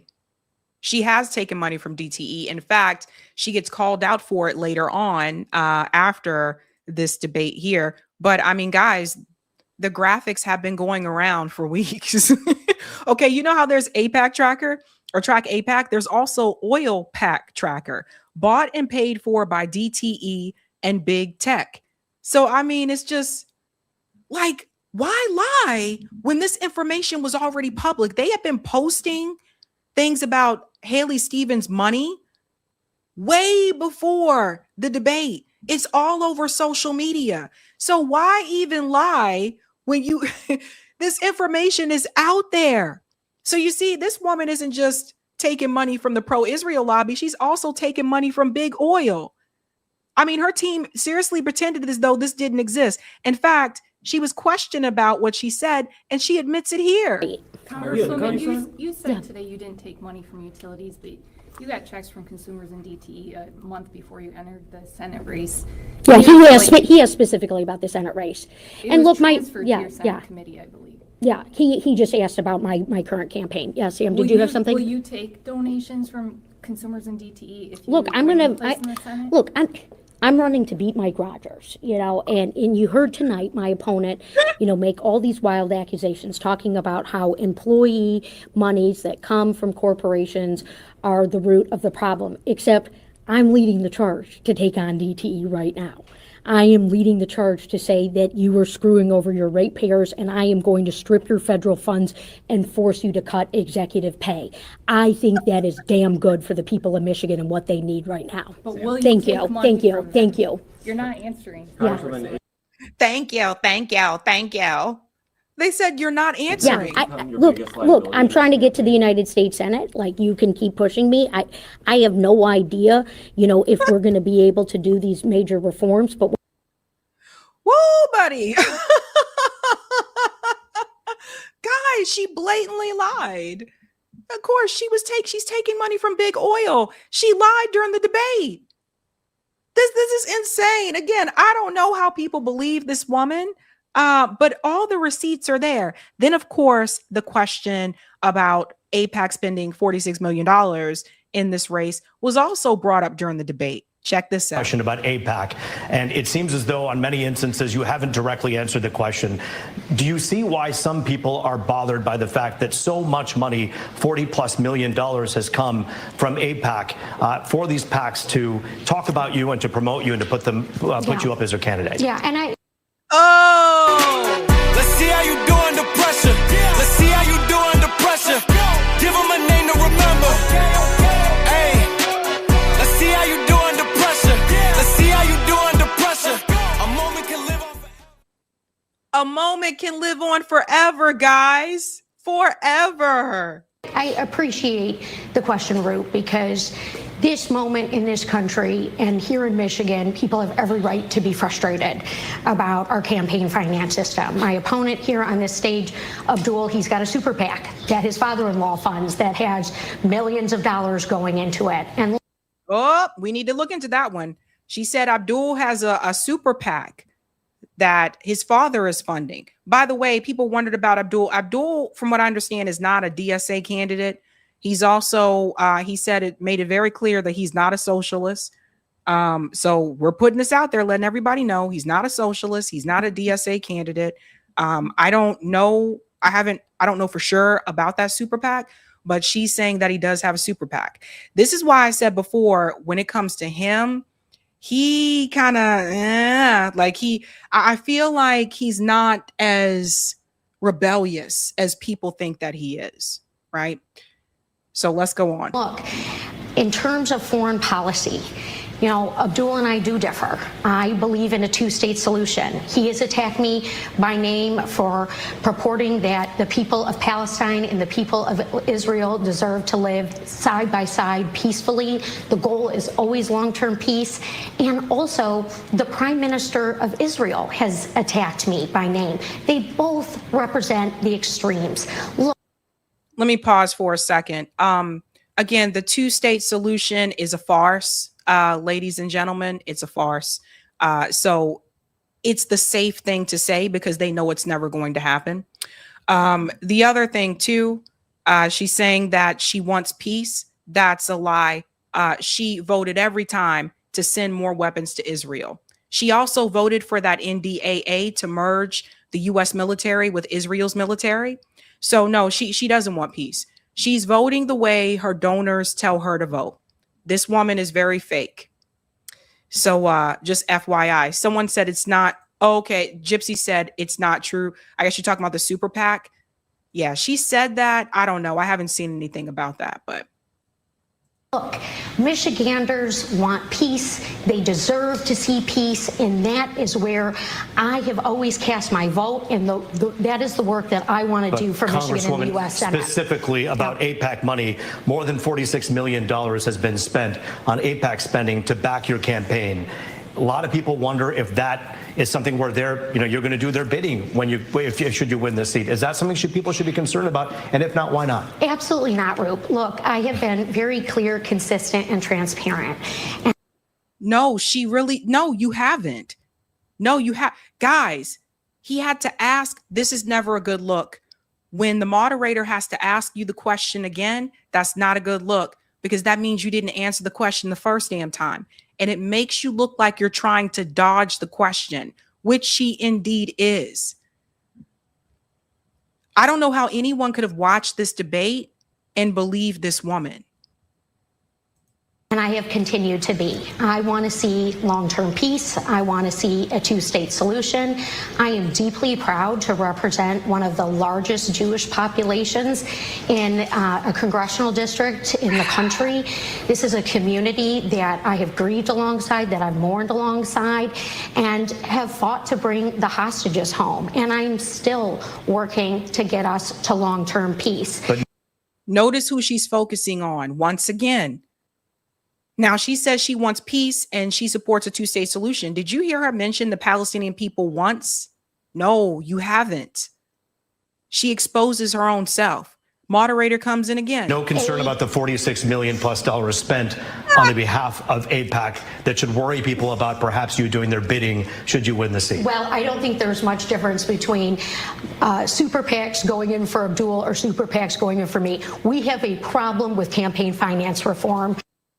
But you taking the money. There's a problem with campaign finance reform, but nobody made you take that money from AIPAC. You decided to take that money. So she's trying to deflect and say, oh, it's just a problem with the system. There are many people that run for office and don't take money from AIPAC or any of the pro-Israel lobbies. They're giving you that money to vote on legislation in their favor. That's what the money's for. They don't give you the money to help you win for you to vote against their interest. That would be crazy. So she's in trouble because she can't answer the question. In this country, I have an A grading from End Citizens United. I have been endorsed by Defend the Vote. I have voted consistently, and I'm going to stop Mike Rogers from getting anywhere close to the United States Senate, which is why he doesn't want to run against me, and which is why somebody like Governor Whitmer is supporting me in this race. Congresswoman Stevens. But when it comes to the position of Israel and corporations, you and Mike Rogers are on the same, you're in the same line. You guys are on the same team when it comes to that. Oh, buddy. Oh, my gosh. Thank you. I want to give some equal time here to Dr. El-Sayed. And specifically, I want to talk to you a little bit about this geopolitical weight that we all feel in this community, which is about the Israel-Palestine issue. It obviously has colored this election greatly. It colors the Democratic Party. How do you see yourself moving forward, should you become a senator here, handling the situation with Iran, Israel, and Hamas? So I just want to say the difference between us is $46 million of AIPAC spending. They've set a record in this race to help elect my opponent because they know that she'll be a reliable vote, just like she took last week to send your tax dollars to a foreign government that is aiding, arming, and abetting the very people who want to foreclose on the possibility of Palestinian self-determination. Look, at the end of the day, my job is to take care of you here. I want to be your U.S. Senator. I want your tax dollars spent in Michigan to provide schools in Michigan, to build healthcare in Michigan, to build roads in Michigan. And I think that money sent over there to kill kids and women is the worst use of our tax dollars. And yet, that's exactly what $46 million in spending will buy you. And I believe deeply that we have a responsibility to make sure that we don't make other people's problems worse. So I believe in equal rights to peace, dignity, and self-determination for Palestinians and Jewish Israelis alike. I believe that we should not be fighting stupid wars that AIPAC wants us to fight in the first place. And I believe we have a responsibility to keep our money here, to invest here. That really is the difference. We're being outspent in this race 12-1. Chances are you're going to see an ad, probably 2 of them, on behalf of AIPAC for my opponent in the next commercial break. That's what that buys you, lying about a record around President Obama's endorsement or lying about me and my character. But that's exactly what happens when you stand up and say, maybe Palestinians should have rights too, and maybe we should have rights to our tax dollars here at home. Dr. Al-Sayed, That does it.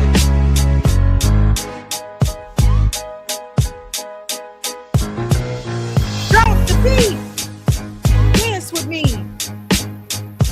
Dance with me. Drop the beat. In the street. All right. You know why that was a good response? You know why? Because he made the connection back to the money not being spent at home. Just plain and simple. Always make the connection back to the people at home. That's important. She taking that money and now she don't really want to answer for it because in the past you didn't really have to, but things have changed. Now you have to answer for taking $40 million from AIPAC. She said that, we did the podcast one, the one she talked about the podcast. Haley Stevens was at a coffee shop. I want to show you guys this. This guy here said that he had already voted. He did early voting and he voted for El Sayed. Listen, watch her peace out. Watch. That's awesome. One, I did already vote, early voted. Somebody is going to win. I do not want Mike Rogers to win. And whoever it is, like I said, it's not an issue. It's not a candidate issue. It's a human rights issue. Yeah, right. So what's your full name? Jai, J-A-I, Singletary. Do you see how she left?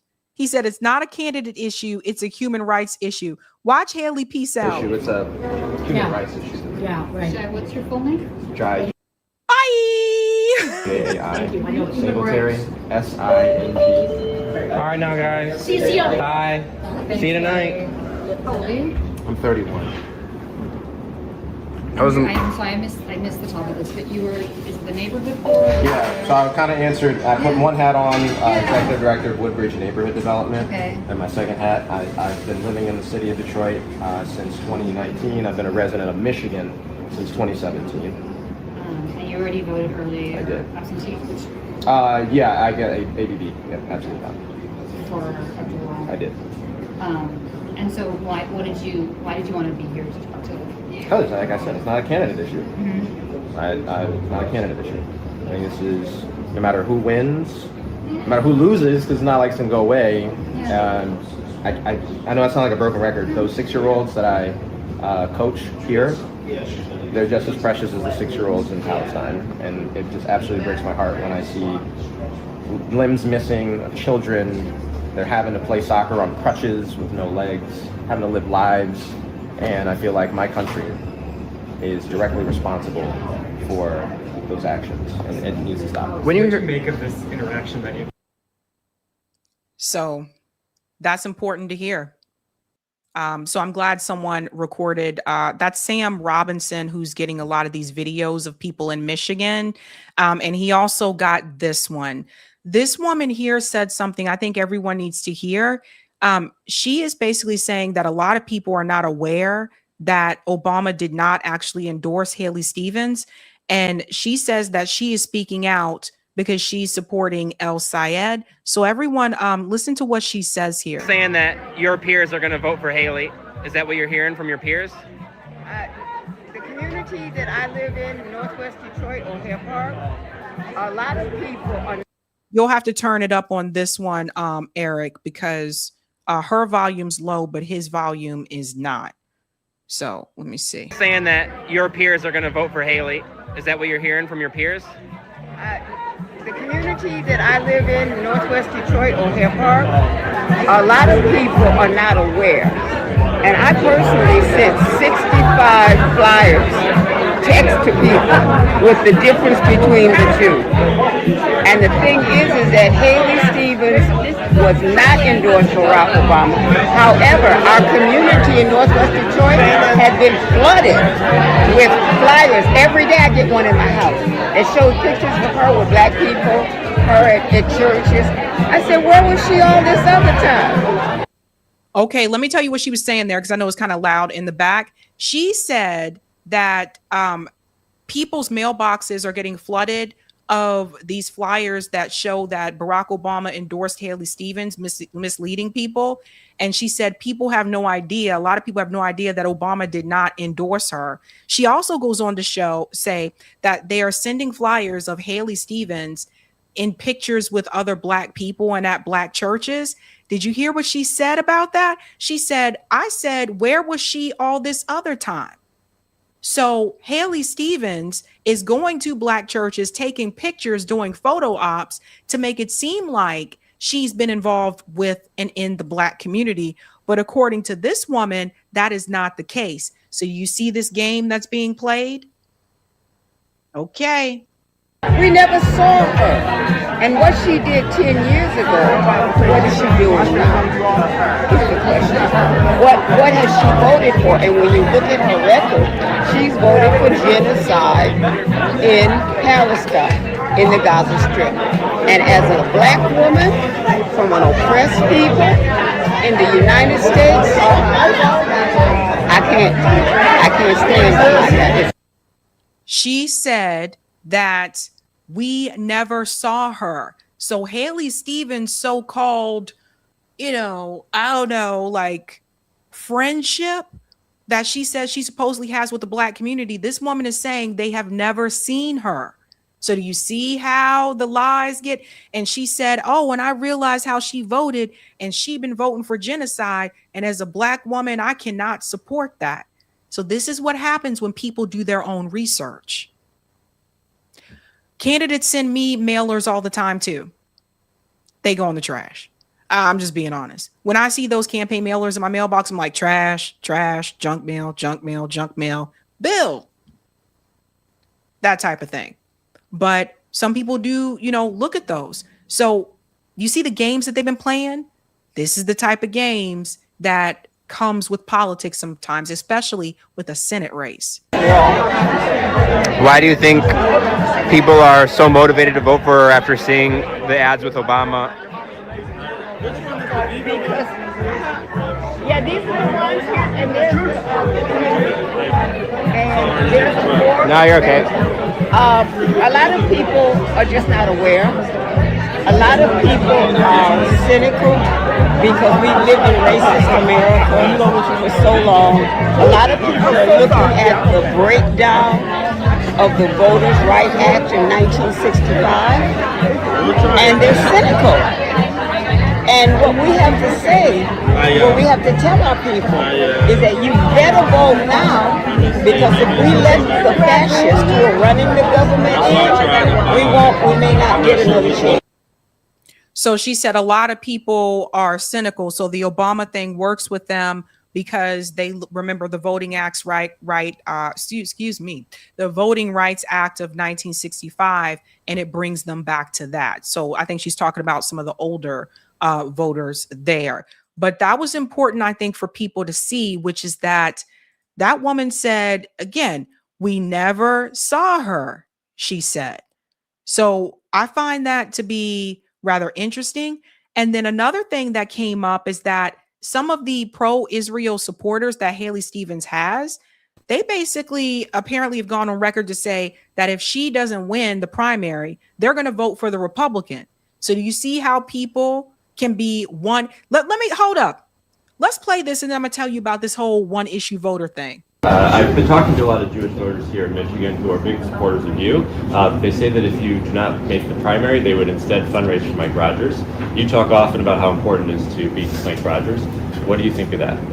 Well, look, I'm also deeply proud to have a ton of support here in the city of Detroit. And frankly, even across the state of Michigan, as we well know. You know, I have been endorsed by the mayor of Grand Rapids, the mayor of Lansing, mayors across the Metro Detroit area, and I'm on the team. I'm on the Democratic team. I'm on the Beat Mike Rogers team. And so there is a very diverse coalition, an amazing coalition. I think we're all aware that this is a close race. And so I'll do my part to get out the vote and, you know, to work with folks either way this cuts. You know, So basically what she's saying is she's not obviously going to help Mike Rogers. He's a Republican, but she said she will do her part, I guess, if El Sayed won, to get out the vote. So everybody hold her to that in the event that he does win. However, the reason why I wanted you to see this is because you know how sometimes people push back on you because you may be a one issue voter, whatever that one issue is.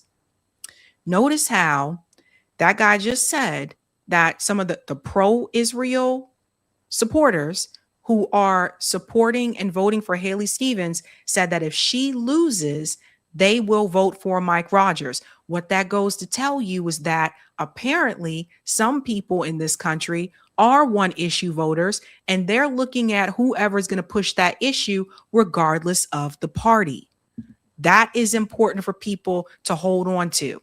So remember that the next time someone tells you there are no one issue voters. That's bull. Okay, so that's their number one issue is for Israel and for Israel's interests. And they don't care if they get it from the Democrat or the Republican. The poll from that debate is very interesting. Ape!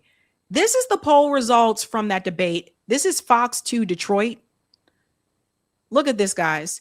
Who won tonight's Democratic debate? 6% said Haley Stevens and 94% said El Sayed. So it almost seems like to me, like I said, Haley just didn't prepare or she's just not good at this debate thing. But 94% of the people said that he won the debate. Now, does that necessarily, transfer into votes? Not always. Just because that's the poll result doesn't mean that he's going to overwhelmingly win. You don't know. Won't know till the actual election day, which is Tuesday, August 4th. That will be the date for that primary. But that's very telling. That's very telling. Because I think what the Democratic Party is going to go with next, especially the leadership, is they're going to scare people and they're going to tell them that he's not going to be able to beat Mike Rogers. And that's how some people may just get in line for Haley. You may even see some fake polls that will show, oh, look, he's not going to beat this guy at all. And that's how they may get more people to support Haley. We'll have to wait and see. But very clear. I don't know how anybody watches that and thinks that this is the person that you should support. Not at all. But Haley continues to bend the knee, of course, for the establishment, for big oil, and of course, for Israel. All right, ladies and gents, quick announcement before we go on to the other stories here. Just a reminder, we do have our back to school annual donation this year.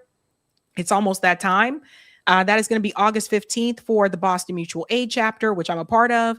Boston Mutual Aid chapter is hosting our annual back to school donation at Torchlight in Roxbury on August 15th at 12 p.m. We will donate school supplies, host games for students, and provide lunch.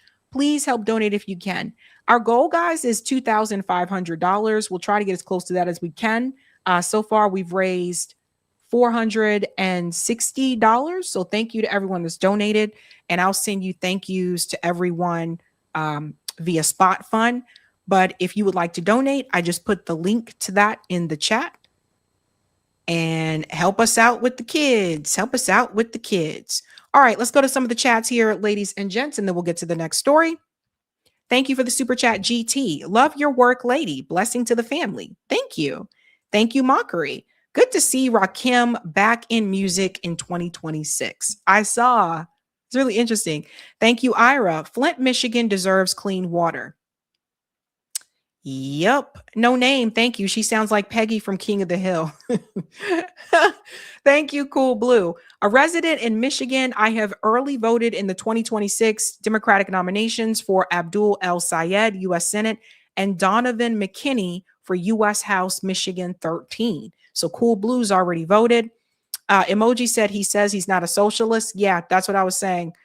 Thank you, Measured Man. H311. Oh, held to the gnaw. LOL.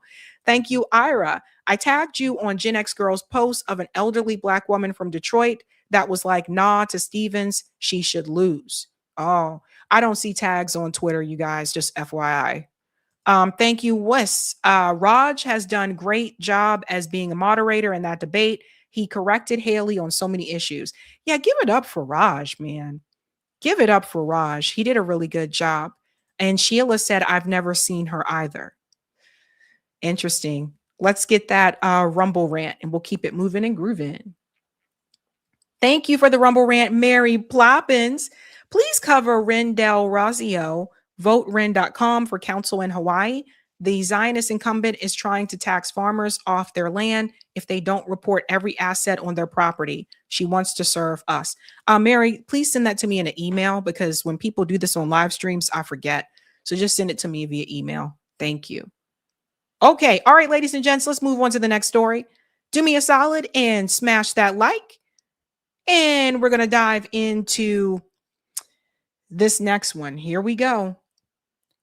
Donald Trump has been entertaining Netanyahu and Zelensky in the White House this week. Both of them are here, obviously, for Lindsey Graham's funeral, but also to talk about the state of foreign policy at this point in time. There's a lot happening in the Middle East. I already told you guys that earlier Tuesday evening, Iran did a surprise attack, is reported on Jordan. So let's go ahead and get into this here. I'm going to tell you what I think this is really all about. We begin with two wars and two leaders at the White House today. President Trump is holding Oval Office meetings, as we said, with Ukrainian President Volodymyr Zelensky and Israeli Prime Minister Benjamin Netanyahu. On the agenda, conflicts that so far have found no diplomatic solution. It will be Netanyahu's first meeting with Trump since the war with Iran started. For Zelensky, it is the second time he and Trump have met face to face this month. Let's go to the White House and CBS News White House reporter Olivia Rinaldi. Olivia,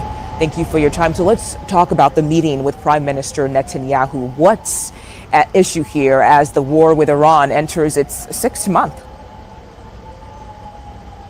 Well, Mugo, it's good to be with you. Netanyahu actually just arrived. I don't know if you can hear the sirens behind me right now, but he did just arrive here at the White House for his meeting with President Trump.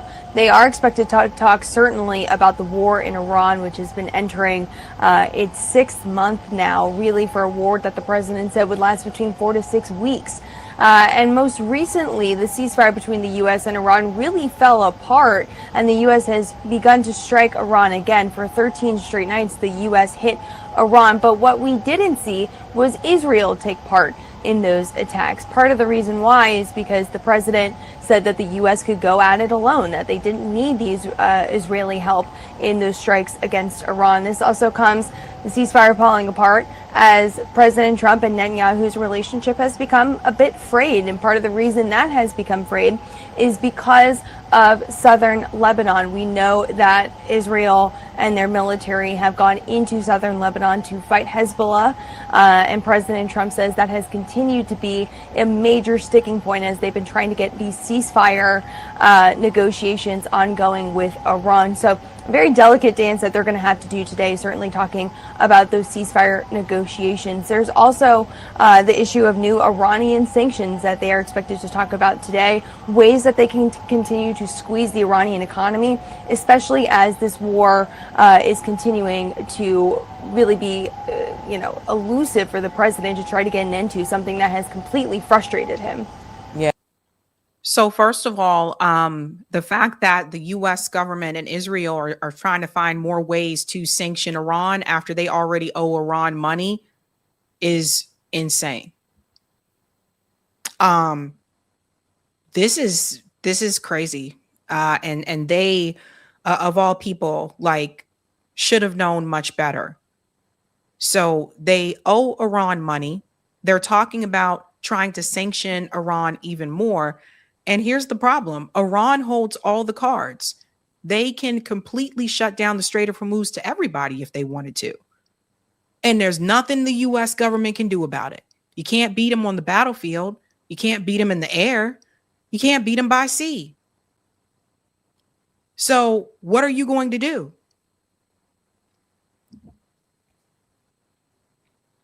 That brings up the question of possible nukes. And that's where some people wonder, where this could be going. As you said, way longer than he told the American people it was going to be. Olivia, yesterday, President Trump said he and Netanyahu are close to being on the same page on the war with Iran. So where do things differ between the two leaders? Well, one major thing that they differ on, actually, the president announced this morning. He did an interview with Fox News, and they were discussing Pickaxe Mountain, which is a major facility inside of Iran that has not been hit yet by U.S. artillery. And Bibi Netanyahu had said in some capacity that there was activity going on at Pickaxe Mountain, some concern that perhaps the Iranians have been moving some key, nuclear capacities, centrifuges, information, maybe even nuclear material into Pickaxe Mountain. So there was some concern about that. President Trump responded to it today on Fox. Take a listen to what he said. Well, I don't need Bibi to tell me that. Bibi's telling me that because he wants me to stay involved. I mean, I don't necessarily. We have the finest, because of Space Force, we have the greatest cameras in the world focused on. We know exactly what's going on.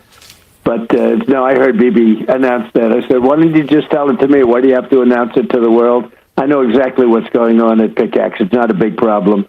We took out their nuclear sites, and we'll have to take out Pickaxe if we don't make a deal. If we don't make a deal, we'll take it out very easily.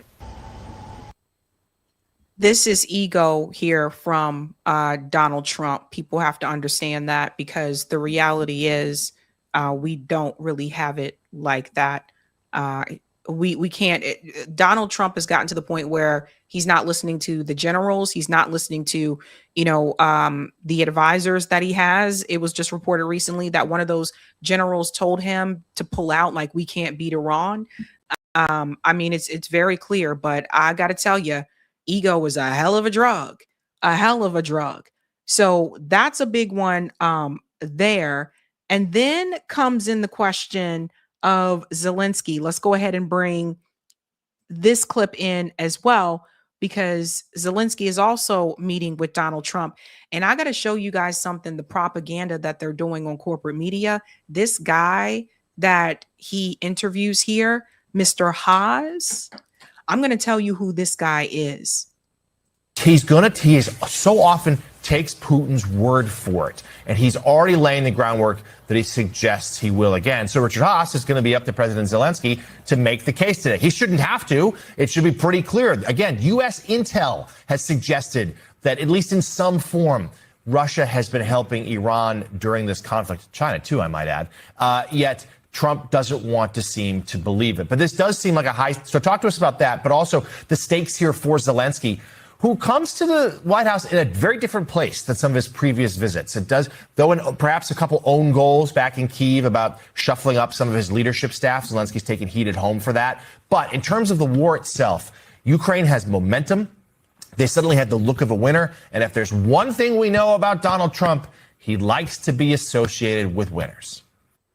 Guys, these are all lies. Ukraine does not have momentum. Ukraine does not look like a winner. Do you see how these same pundits continue to lie to you about this? This is false information. So I got to tell you, I didn't think this war with Russia and Ukraine was going to last as long as it did, to be honest with you. But I got it. These talking points are just beyond like, yeah. Eric says, "Wow, MS now pushing big time right warmongering talking points now." Yeah, it's crazy. They're really trying to propagandize the people. So listen to this guy, Richard Haas, and then I'm going to tell you who he is. No, look, absolutely. And let's just say on the previous point, yes, Russia's helping Iran. Also, Iran is helping Russia with its drones and so forth. And it's part of the emergence of a kind of alignment. I wouldn't call it quite an alliance. China, North Korea, Russia, Iran. And that's just an unfortunate reality in today's world. But Zelensky, I think the larger point is, yeah, Zelensky comes here with some wind at his back, despite the political machinations in Kyiv. He's taking the war and really weakening the Russian position in 2014, in Crimea, which they've held since 2014. He is attacking Russian energy infrastructure in Siberia. He has made it clear that even in Moscow or St. Petersburg, Putin and other Russians are not safe. Russia's not gaining territory. Indeed, they seem to be recently losing territory. Guys, this is all false. Don't you think that if Ukraine was gaining territory and if they were winning against Russia, don't you think that would have been news all over that would have been plastered everywhere all over the world? Do you actually believe that Ukraine can beat Russia? They can't. Just like we can't beat Iran. Russia is immensely more powerful than Ukraine.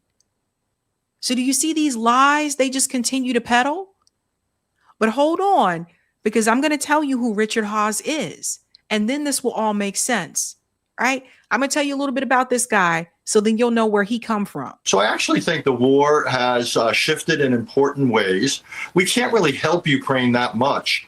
Our cupboard militarily is pretty bare right now. We don't have the defense industrial base to produce stuff. We've used up an enormous amount of munitions in the Middle East, which is a conversation for another day. We've got a real national crisis there. What we can do, though, is provide at least a few Patriots to air defense missiles to Ukraine. More important is put more economic pressure on Russia. And this is where the two crises come together, Jonathan. So you see, they're calling for economic warfare, more sanctions on Russia. He's saying we can give Ukraine a couple of weapons. We don't really have much left to give Ukraine. Then if we could get the Strait open, that would lower global energy prices. Guess what? That's the equivalent of a sanction against Putin because Russia's economy is so one-dimensional.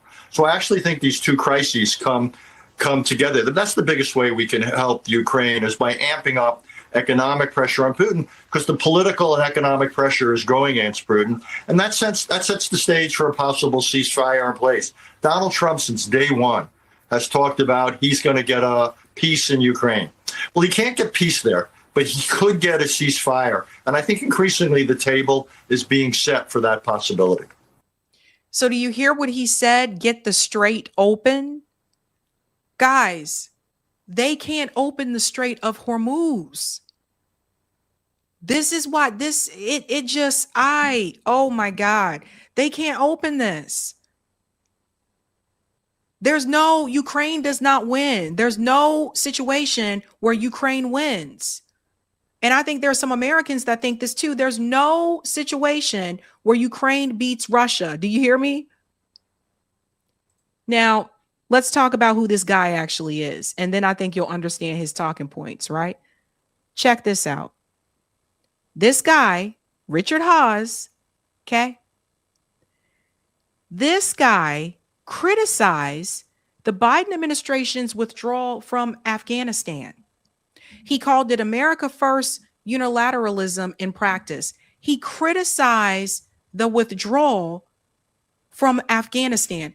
The U.S. at that time had been in Afghanistan for 20 plus years? He was against it. That's who Haas is.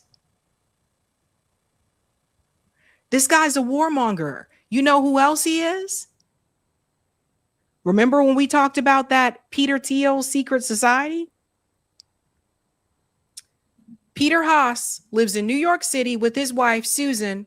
They have 2 kids. According to Axios, Haas is a member of Dialogue, a secret society founded by Peter Thiel and Aaron Hoffman.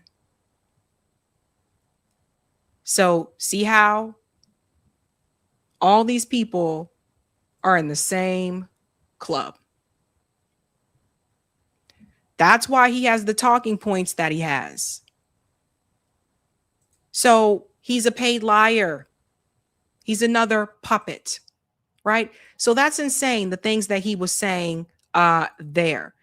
Now we get to this statement Netanyahu made when he was about to get on the plane to come here. I'm going to translate this for you guys here. אני בדרכי לוושינגטון לפגישה עם ידידנו נשיא ארצות הברית דונלד טראמפ. זו הפגישה השמינית שלי איתו מאז שהוא נבחר לנשיא בקדנציה השנייה שלו. יותר מכל מנהיג בינלאומי אחר. זו זכות He said this is his 8th time meeting with Donald Trump since this term. גדולה, אבל זו גם אחריות גדולה. מניסיוני כראש הממשלה, צריך לפעול בזמנים המורכבים האלה גם בנחישות גדולה וגם בתבונה גדולה. Tough times, great determination, and great wisdom. אנחנו נדון בכל הנושאים שעל הפרק, בראשם איראן. Did you see that part? We will celebrate the merging of our military with the U.S. And this is something, so check my channel tomorrow. I recorded the interview earlier today. So check my channel tomorrow because I did talk to Scott Ritter about this, and he really broke down what else this legislation does, which I was not aware of. I mean, I went through some things of it with you guys, but we're going to lose a lot. Like they're going to come after all of us. Did you know that if that legislation passes, did you know that Israel can change the laws in this country? Did you know that? And they're trying to rush this through before the midterms because I think that they really want to dictate the elections in the midterms.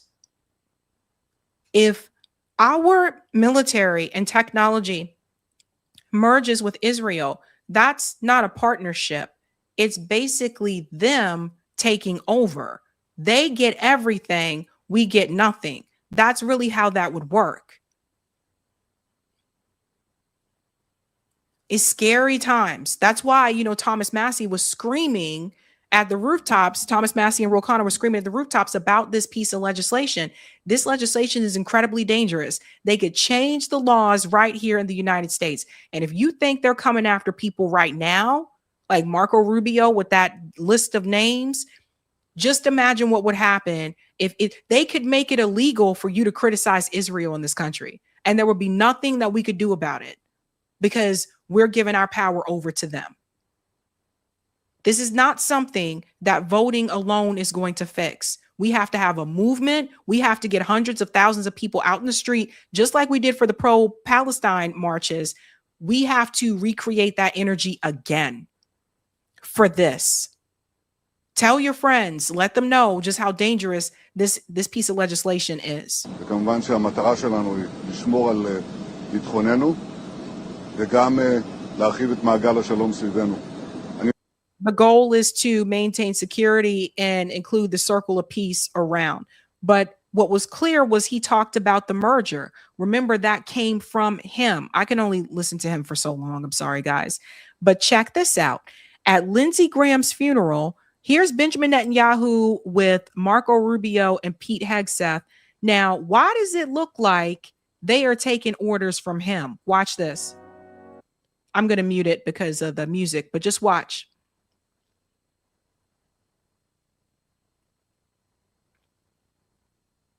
So you see,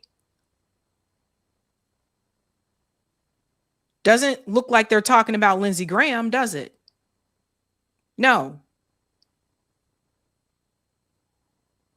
Puppets. The real president of the United States, ladies and gentlemen, Benjamin Netanyahu. The fact that he's even there. I mean, it's absolutely disgusting to me how people just act like there's no big deal. No big deal, no problem at all that he can just come in and out of this country as he pleases. Zelensky talking about this. Listen to what Zelensky says his goal is. Everybody pay attention, because it don't sound like he's caring about the Ukrainian people to me. Listen. And we will speak about all the things. Yes, we made a lot of things with Kir, and we need to continue. And also to have a new page in our relations. For example, drone deal, very important, I think, bilaterally. I want to build big factory in Britain and of new technologies and share with our partners. And of course, we're ready to share all our experience with UK, and I hope that UK will do the same. So we need to make this drone deal be very strong. I count on it, and we will speak about all this. So this is what it's all about, ladies and gentlemen. Money for the military industrial complex. He wants to build a big drone factory in Britain, in the UK. So notice what he does not say. I don't hear him talking about the people of Ukraine. He doesn't care about the Ukrainian people. Like I said, Zelensky is a corrupt leader. All these people flying around with these Ukraine flags and saying, yay, Zelensky, they don't know who this guy really is. It's just more propaganda. He's corrupt. Ukraine is one of the most corrupt countries in Europe. You can add Moldova to that list too, because they be doing some shady stuff in Moldova. You go to Moldova, you might not come back. But that is his concern. It's, again, profit for the military industrial complex. That's what his focus is on. So there you go. And when you see the connection between Benjamin Netanyahu and Zelensky and Donald Trump, remember, they have a partnership there. Ukraine sent soldiers to help Israel, even though they don't have enough of their own soldiers. They sent soldiers to Israel to attack Iran. Zelensky is a Zionist. He supports Israel. So all these people walking around with this, yay, yay, cheer for Zelensky, you're cheering on a Zionist. And a lot of these other podcasters, they're not telling you this. Why are they not telling you? So the whole idea from this WEF puppet, Zelensky, is to also be part of the greater Israel project. Zelensky bent the knee a long time ago. That's why he was selected.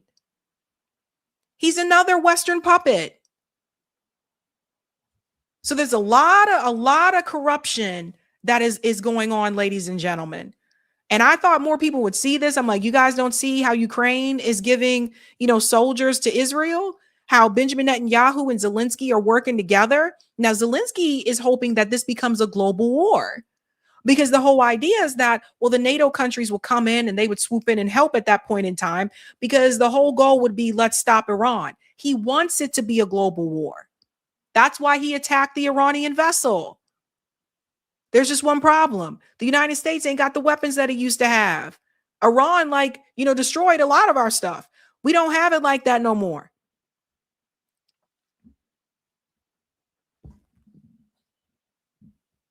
And Israel would love for this to be a world war as well. That's why him and Benjamin Netanyahu, that's why they're in agreement here.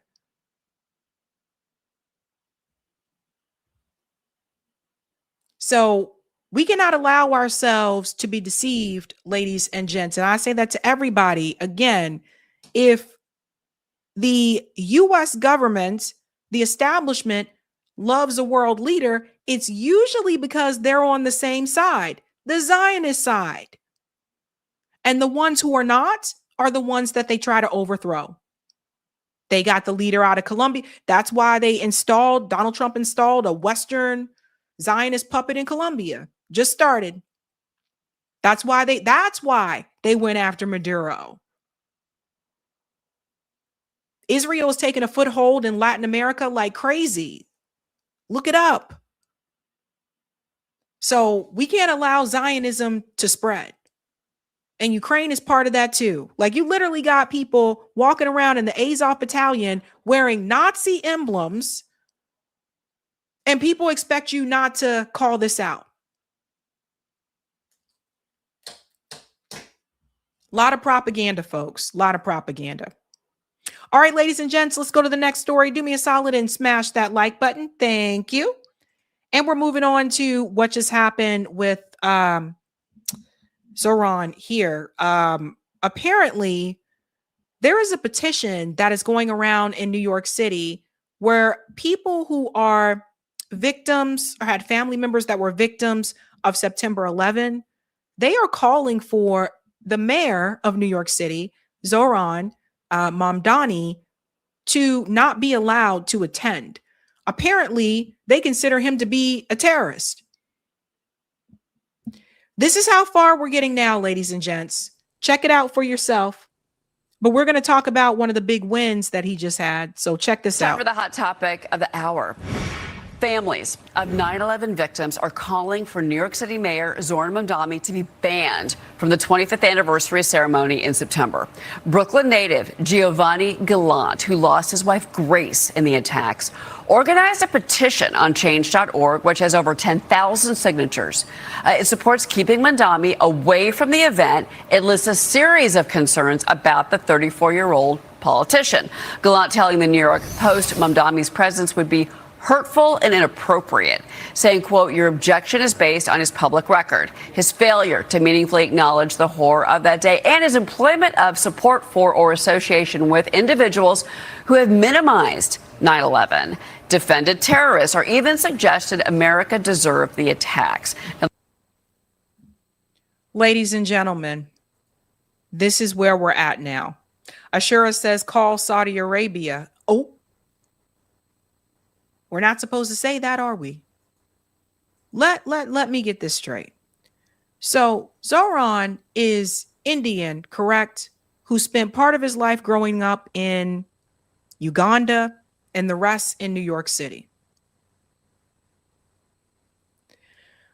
Because he says Palestinians have the right for self-determination, because he calls out Israel as a Zionist entity, as it is, because he called for the rest of Benjamin Netanyahu, and then they said he had some association with one of the guys who was in a picture during September 11 or something like that. They have started this petition and said that they do not want him to be present on that day of remembrance. This is where we're at now. But these same people are totally fine with a war criminal and a genocider marching through their city named Benjamin Netanyahu. Last time I checked, Zohran didn't kill anybody. You see where we're at now? Of course, you know Fox News ate this up. The mayor's office responding, quote, to Fox, saying this, Mayor Mamdani will proudly honor the families, survivors, and first responders forever impacted by these devastating attacks by standing alongside them at this year's 9/11 commemoration, reaffirming we'll never forget the solemn day felt by all of us who called the city home. Paula, your reaction to this, because, look, he has made it very, very clear in his actions and his words since he took office in January, where he lies, and it's a Palestinian state. He is not on the side of Jewish Americans, and he certainly does not seem to have much sorrow about 9/11. And you are not on the side of Palestinian Americans, and once again, they're conflating Judaism with Zionism, right? To the point, the majority of Jewish New Yorkers voted for Zohran. What is she talking about? I don't see a petition going around for people to call out the dancing Israelis from September 11. I don't see a petition going around for that. I don't see a petition going around for Saudi Arabia. Saudi Arabia peeps. I don't see a petition going around for them. But you're going after the mayor of New York City basically because he's pro-Palestinian. That's really what this is about. Didn't they say the hijackers were from Saudi Arabia? Did they ever say the hijackers were from Gaza? What about the West Bank? You see how they're spreading this? And so they're trying to invoke this again. And of course, the New York Post, they really dug into this because Rupert Murdoch, he's a Zionist and he's crazy as hell. But you see what they're trying to do? They're trying to gear up that Islamophobia that we had in this country that was rampant after September 11th. They're trying to get that out in the focus again. Whew. In the statements that he has made. Definitely not. And his biggest takeaway from 9/11 was that his family members felt unsafe being Muslim in New York City. He made statements about that when he was asked about 9/11. That was his takeaway. Not the victims, not the lives lost, not the firefighters and other service members that lost their lives protecting other American citizens. That is not his concern. It's Islamophobia is simply what he brings up. And it's very concerning as someone who grew up here in the New York City area. 9/11 was something I was reminded about every single year. My father worked here in New York City while it happened. I heard stories about it every single year. We're 25 years. Pause. Why were you reminded about it every single year? Oh God, he's worried about Islamophobia. He is Muslim. But the thing is, they want him to worry about anti-Semitism. They don't want him to look out for the Muslim community, which he is a part of. So why was she reminded of it every year? Why was that? Because they wanted you to continue to fear the Muslim people. That's why. That's why you were reminded about it every year.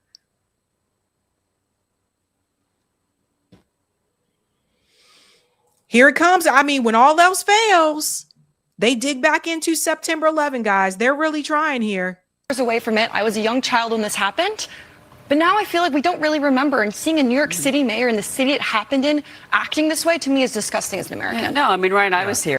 Acting what way? Acting what way? What way has he behaved? Did Zohran participate in September 11? No.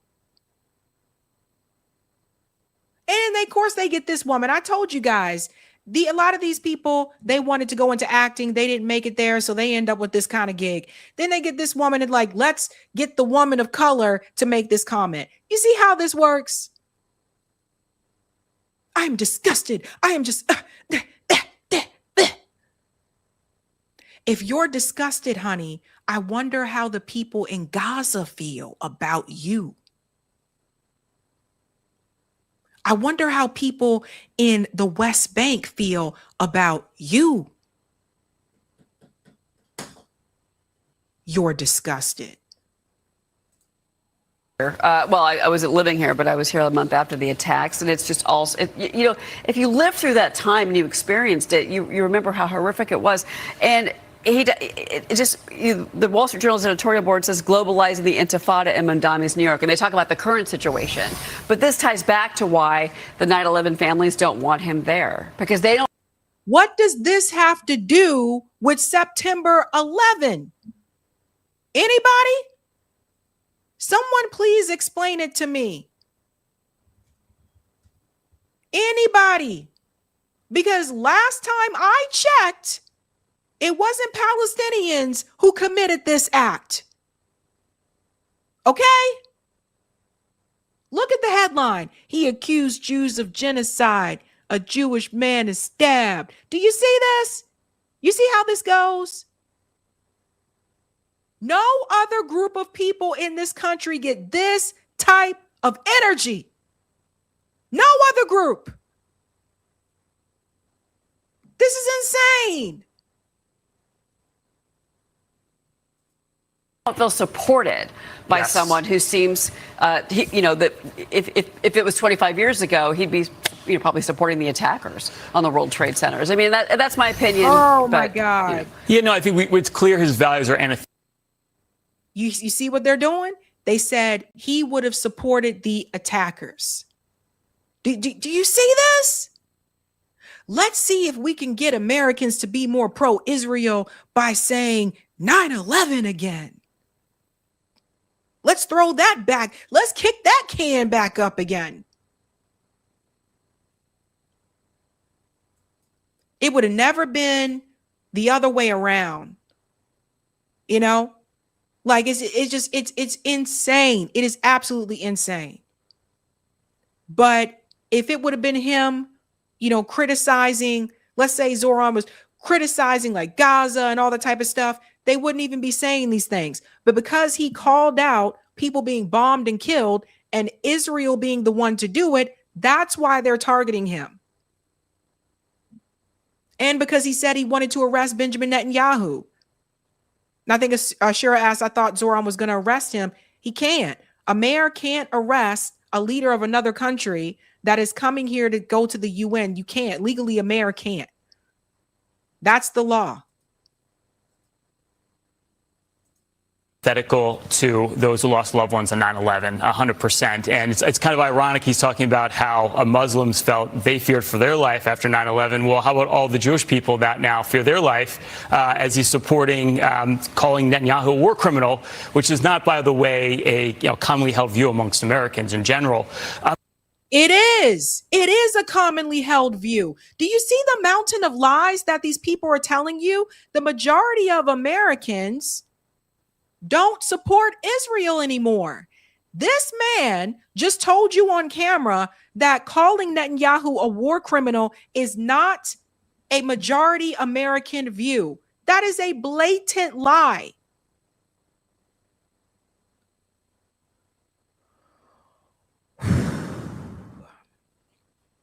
Relax, relate, release. Sometimes I have to say that because the frustration is it's just so bad. It's so bad. I don't hear them saying anything about, let's talk about this for a second, okay? We know that most of the hijackers on that plane, they said were from Saudi Arabia. We also know that Saudi Arabia killed journalist Khashoggi, an American journalist. They were never held accountable for that. So you need to ask yourself this question. How is it that Saudi Arabia doesn't face any accountability? None. Because they are also on the side of the Zionist regime. I don't hear them asking about the dancing Israelis on camera. So all of these people are puppets. So these families came together and they said they're going to ban him from attending the 25th anniversary of September 11th. Absolutely ridiculous. He did respond to this. We'll go ahead and let you see what he said here. And then I'm going to tell you about the win he just announced. Then we're going to go back to Marcia and Henry. Keep my promise for an off topic. Mr. Mayor, there was a number of people from... Sorry, would you mind bringing the microphone up? A number of people who are survivors of 9/11 are calling on you not to go to 9/11 memorial services. I wonder how you feel about the fact that they're trying to keep you away. I will proudly honor the families, the survivors, the first responders forever impacted by that horrific terror attack by standing alongside them at this year's 9/11 commemoration, reaffirming that we will never forget the solemn day felt by all of us who call this city home and, frankly, by all of us who call this country home. And that's how you clap back on that. It's so sad, you guys. It's so sad. I thought I've seen it all, but they're going to come up with all different types of things. They're going to try to make his life hell as mayor there. But there's some good news, right? There is a rainbow at the end of this cloud. Today, he announced that a collection of essential staples will be predictably 30% cheaper at all 5 of our city-run grocery stores. This is a big one, guys. Listen to this. So they are doing those 5 city-run grocery stores like he said he was going to do. The goods there do tend to be cheaper at city-run grocery stores.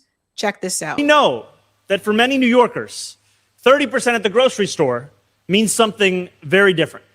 Since 2019, food prices have soared at grocery stores around the country by roughly 30%, in fact. Talk to shoppers around the city, and you'll often hear the same frustration. Wages have not kept up. Making matters even worse, some corporations have built out technology that allows for something called surveillance pricing, collecting personal data to charge some people more than others for the same carton of eggs, for the same gallon of milk. Someone had mentioned this to me a while back, that this was happening, that people were getting charged different prices for food depending on their data information. Isn't this insane? You guys see what they've been doing? All of this leaves too many New Yorkers feeling like groceries are out of reach. And that is frankly unacceptable, which is why city government is stepping in to make people's lives more affordable. Today, I am proud to announce a collection of essential staples that will be predictably 30% cheaper at all 5 of our city-run grocery stores.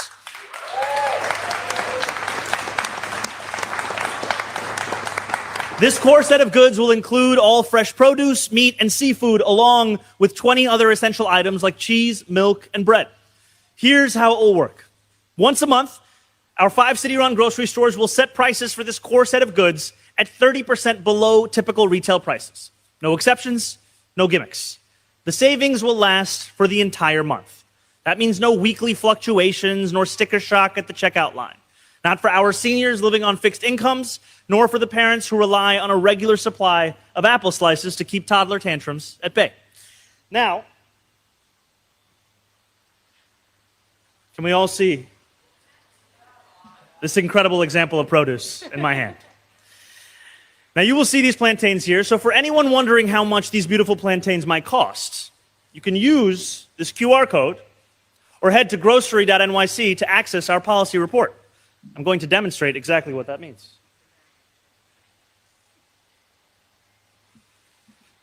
Ladies and gentlemen, the QR code does work.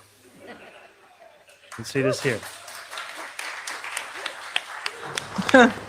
There you can learn more about our city-owned grocery store program, including the 30% discount. 30% off adds up. Okay, so guys, let me show you something here. So it looks like it's fresh foods, right? So, well, cheese, milk, bread, but also produce, meat, and seafood. 30% off seafood is a really good deal because seafood tends to be more expensive.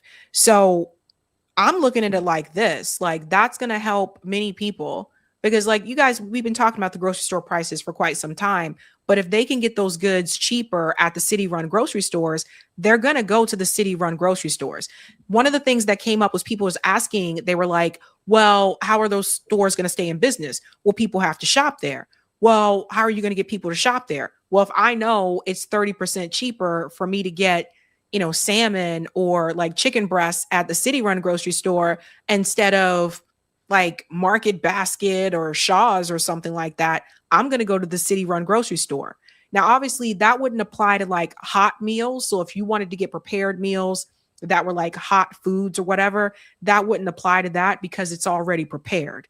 That makes sense. But the fresh foods, I think that's a really good idea. And I applaud that. And I think people should support that. So I think, sometimes there's a rainbow at the end of the cloud.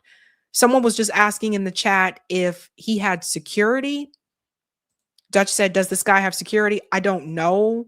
I would hope so, because my whole thing is that he's not bending the knee enough for them, right? Like he decided to keep Tish, which I'm against.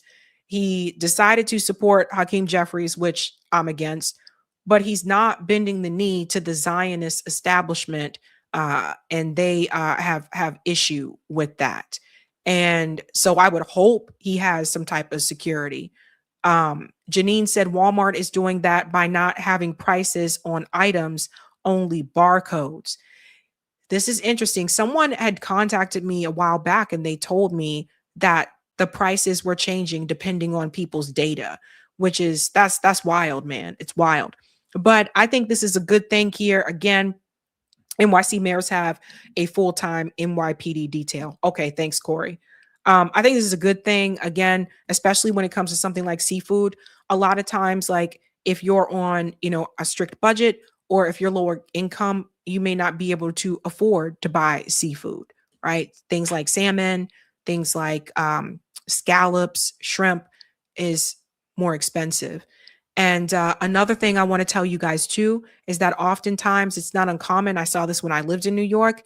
It's not uncommon for people to shop at these stores, these convenience stores, where they're just buying a lot of processed foods because it's cheaper. So this idea that people can get those fresh foods there for 30% cheaper, that means people are going to eat healthier. And I always see that as a plus. Okay. People don't talk about this enough, but a lot of times people that live in low income neighborhoods don't get as many options when it comes to fresh food. That's like fruits and vegetables, etc.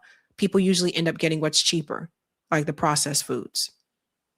So, yeah, Miss Kiwi, seafood like salmon and tuna is high in protein too. Yes, it is. I know about the protein. Yeah, that's true. So they're trying to come after him, guys. And I think he gave a good response to that he's going to celebrate with those families by being there. Yeah, don't let people box you out like that. Okay, we got one more story for you guys. And this one, I've been scratching my brain over it, ladies and gents. And I don't know what to make of it. Hopefully you can tell me what you think and what to make of it, but it does not look good. Before we get into that, do me a solid and smash the like button, and we'll keep it moving and grooving. Okay, here we go. There is now audio from the dispatch call that Nolan Wells' friends, made that day when they started to have mechanical issues with their boat. And those calls are recorded. I am going to let you hear that call. It's not what they said to dispatch. It's what's said in the background. And now people are scratching their heads and they're starting to ask this question. Is it possible that something else could have happened here? So let's go ahead and get into it. Nancy Grace was one of the people I saw that showed it. TMZ was the first one, but TMZ does copyright. So we're going to roll with Nancy. This audio is very, people are questioning it. Let's get into it. This has been transcribed, and this is the C-TOW dispatch call. Because, Dave, when I first heard this, I thought, has this been doctored? Is this real? Where's this coming from, Dave? Nancy, this is coming from from Mississippi, from the actual official. Okay, when we get into the Mississippi Fish and Wildlife and at the reserve putting this out for the public, this is not like from Dave Mack's recording. This is an official recording, Nancy, that is being issued, and it's shocking when you listen to this call for a tow, for the C-TOW.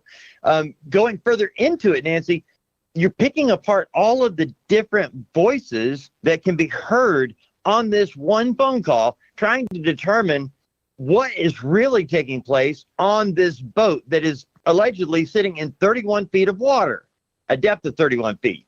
And a bilge pump not working, claiming they're sinking, and calling for help. And yet, in the background, are we really hearing all of this other activity? Guys, this is really... So we're going to get to that other activity that people said was heard in the background. And I do have to tell you guys this one. Listen, if I was Nolan friends, if you guys know something, you probably better off coming forward now rather than later. Because, and I listened to this audio multiple times, and I'm going to listen to it with you guys tonight. And I want you to tell me what you think is being said in this audio. Let's continue on. Release from the MDMR, the Mississippi Department of Marine Resources. Alexis Tereszczuk joining us out of LA, just joining us now, Crime Stories investigative reporter as well. Alexis, the transcription, I want you to listen to it, Alexis, as we play it again. This is obtained from the Mississippi Department of Marine Resources. It's not something we just found on TikTok. Listen. Mm-hmm.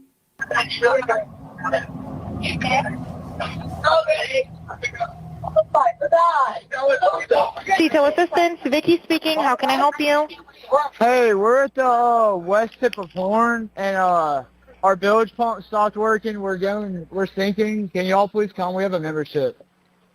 All right, of course. How far is the water coming up, sir? Can you give me a description? Ankles? So you might have to read along, but pay attention to what is said in the background. That's what you really want to focus on, not what he's saying to the dispatch. That's the part that's giving people an alarm. Detail assistance, Vicky speaking. How can I help you? Hey, we're at the west tip of Horn, and our bilge pump stopped working. We're sinking. Can y'all please come? We have a membership. All right, of course. How far is the water coming up, sir? Can you give me a description? Ankles? Hello? Hey. Yes. How far is the water coming up, sir? It's coming up. We're just sinking. I don't know. Like we're going down. Okay, Alexis Tereszcuk, jump in. So it sounds.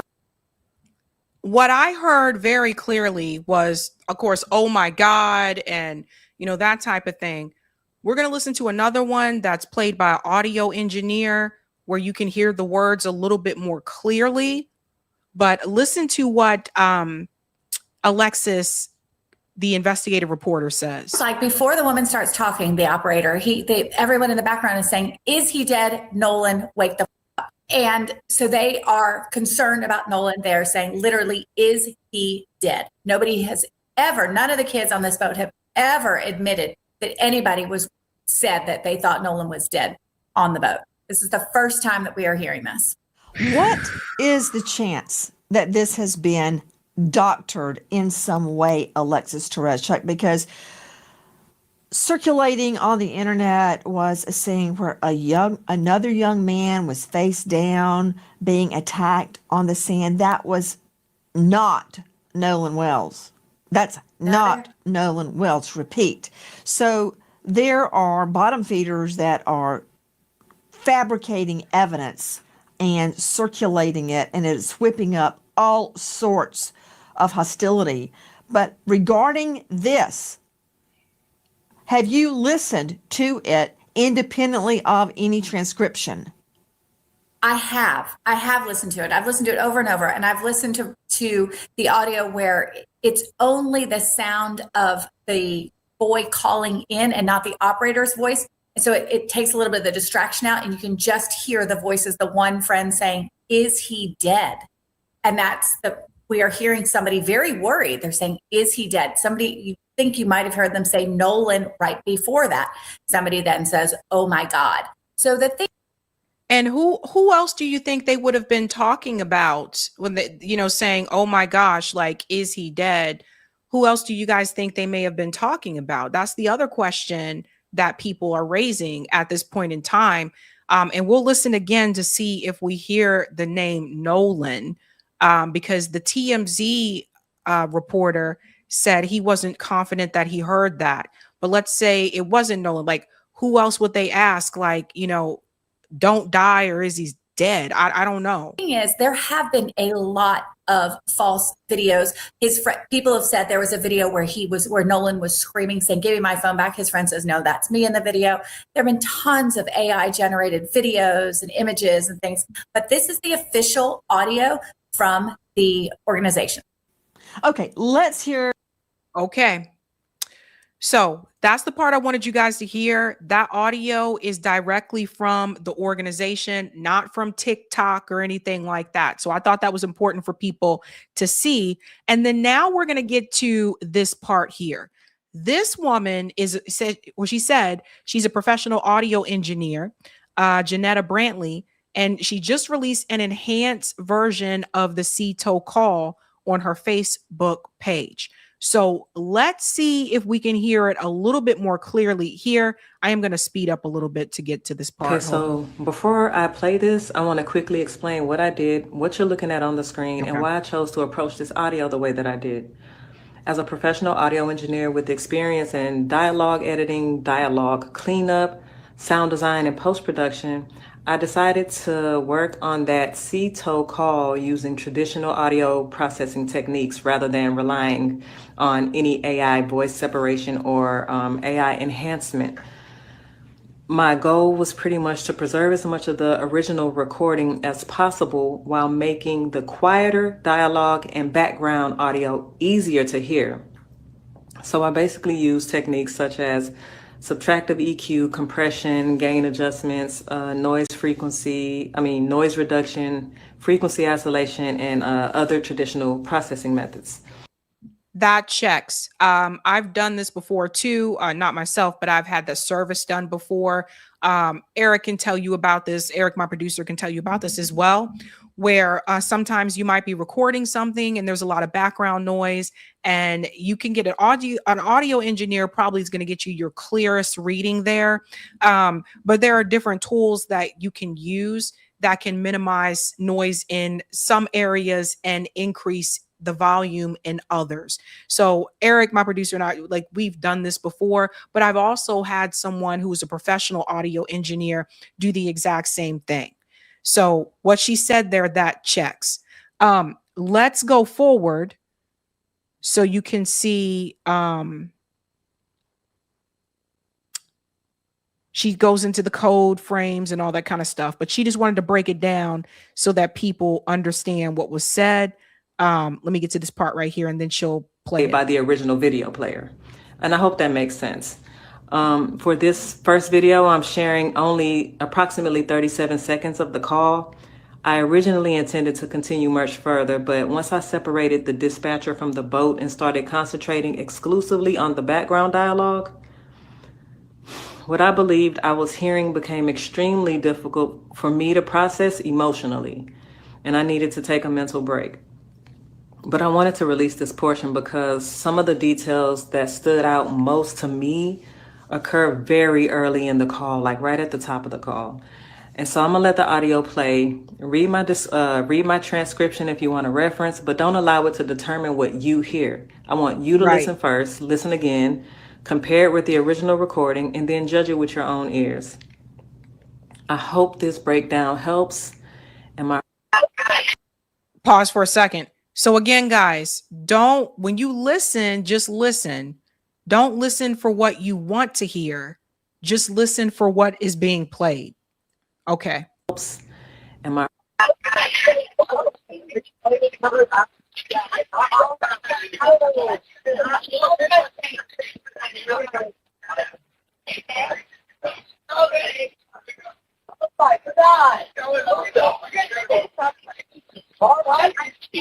Hey, we're at the west tip of Horn, and our bilge pump stopped working. We're sinking. Can you all please come? We have a membership.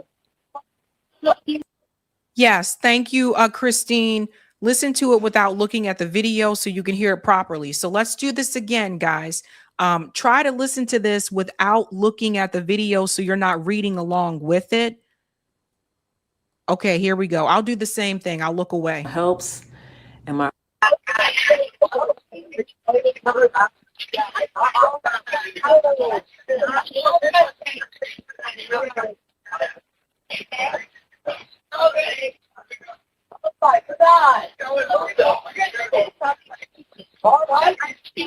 Hey, we're at the west tip of Horn, and our bilge pump stopped working. We're sinking. Can you all please come? We have a membership. Shut the fuck up!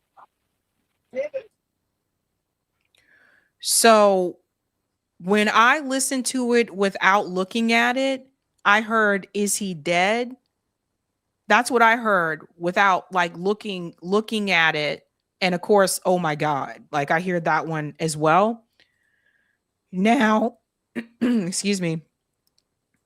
This was originally shown on TMZ, and one of the co-hosts there, he came on to Don Lemon's show, and I want you to hear what he said about the audio. That was actually the first place I saw it released. TMZ.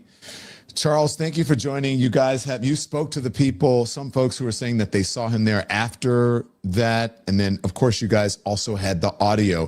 First of all, what do you think of this audio? Are you hearing what she has Don, here?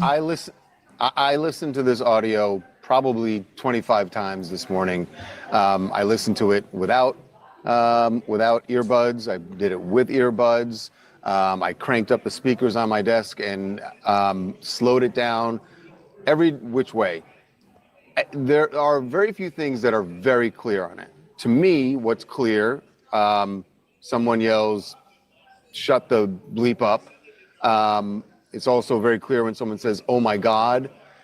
The two critical parts, or there were three critical parts. Is he dead? And the actual someone actually saying Nolan, and then the other part being when someone says something about his chest, about checking his chest. Those three things were not nearly as clear to me. They just never were clear. I didn't hear the chest part. And I think what's happening is that people are having confirmation bias. That if you just listen to it without any words on a screen, without any captions, there's something said, but I don't think any of it, those critical parts, are clear. Now, when you listen to it with and watch it with a caption, yes, well then now your brain is hearing what you're reading. I just don't know that it's clear there. Now, the bigger thing is that call was made after they left the island. Wyatt and Warren and company, there were 5 other people on the boat, according to what Wyatt said to the tow company, a total of 7. That call was made after they had left Horn Island. We know they left Horn Island at 4:30. We know that from GPS data. So that if they're talking about Nolan and about Nolan being dead and checking his chest, if it were true, that means that Nolan was on the boat when they left Horn Island. That is the big ticker right there. Because they said that he stayed behind with the girl, who we now know is Katie. But if they are talking about Nolan in the background of that audio, that means that Nolan did leave with them. And I got another video, another little thing to show you now that someone pieced together, because that kid, one of the friends that appeared on Brandon Tatum's podcast, something is not adding up now. See, this is why sometimes when people see you as suspicious, you may not be a suspect, but they're looking at you kind of, suspicious. This is why a lot of times lawyers will tell you not to do any interviews. So let me let him finish a little bit, and then I'm going to show you that other video, and you guys tell me what you think. We've spoken to people with direct knowledge of the investigation. These are not friends that we're talking about, but people with direct knowledge of the investigation who say that the sheriff's department has evidence, don't know if it's video or photo, and that they've also spoken to witnesses who can place Nolan on the island, on Horn Island, after 4:30. So I just don't know how both of those things can be true. If he's still on the island after 4:30, how is he on the boat and they're talking about him being injured or dead on the boat? Exactly. Something is off. Something is off. So let's get into this other this guy. He exposed this, and I know many of you were saying, like, listen to what the other friend, he had said on Brandon Tatum's podcast, but I think something was missed. Let me go ahead and just share this here. And I just posted this just so I could show this right now, like on the show. So let me go ahead and share this here, because what I don't agree with is him saying Nolan friends just confessed. I don't agree with that as a confession per se. But listen to what he says here. Between this boat, the rescue call, and the interview Warren did with Officer Tatum, Uncle Tom Tatum, it's over with. Check this out. Now, remember how Warren said that they told him to get on the boat, but he left with a girl and Katie, and it's supposed to be Katie, but then Katie said that she saw Nolan go with them? Check this out. We're in emergency. The boat, we're trying to save the boat.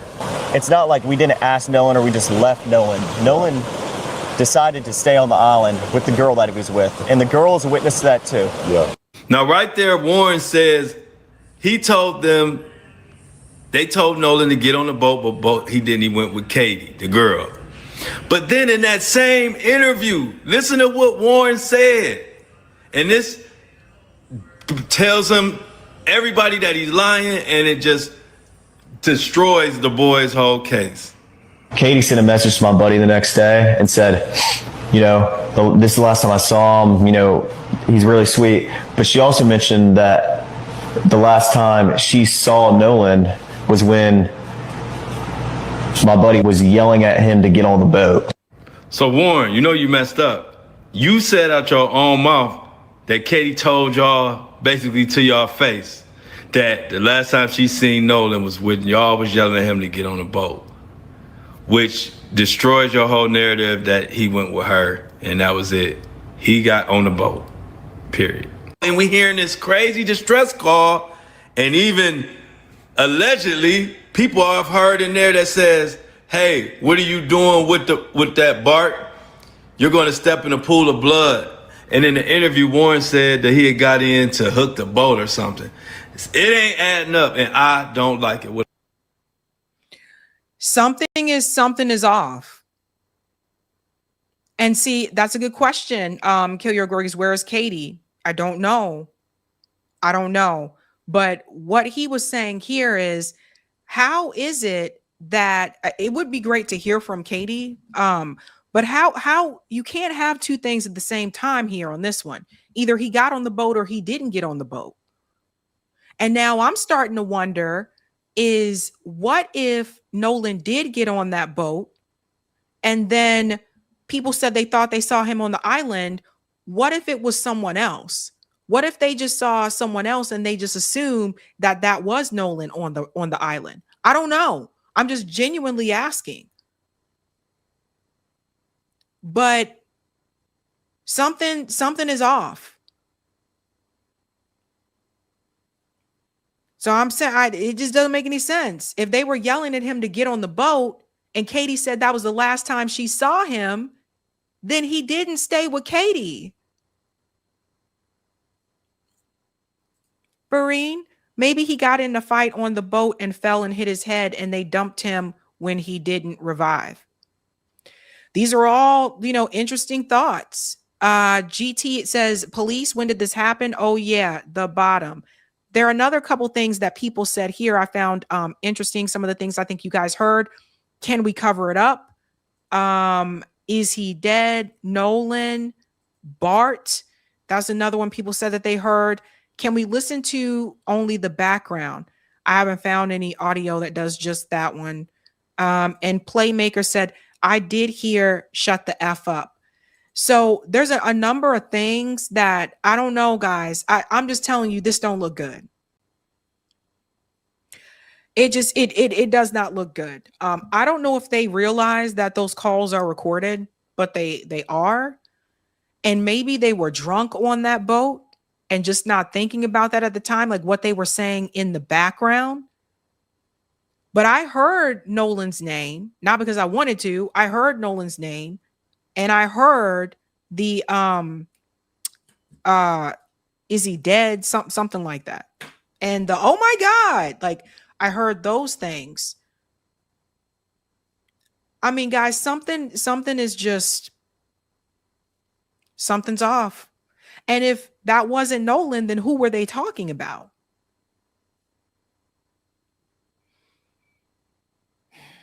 We would have to get an expert to really analyze that, which they could do that at the crime division.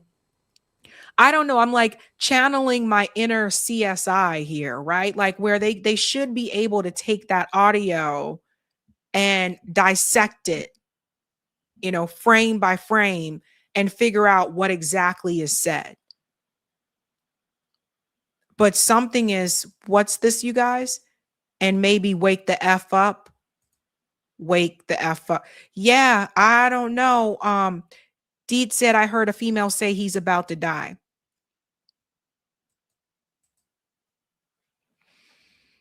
I'm just going to say this. If you were there with Nolan on that island that day, and there's something you know that you're keeping quiet about, you're better off coming forward now instead of later. Best thing you can do right now is to come forward now. Because the longer this rides out, the worse it's going to get. But a lot of people are asking, they're like, where's Katie? Katie's parents probably told her not to do any interviews. But Katie was the first one, from what I understand, to cooperate with the authorities. And if it is the case that that was Nolan they were talking about on that boat, then that means that Katie was telling the truth when she said the last time she saw him, he was with them, leaving with them, getting on the boat. Oh, man.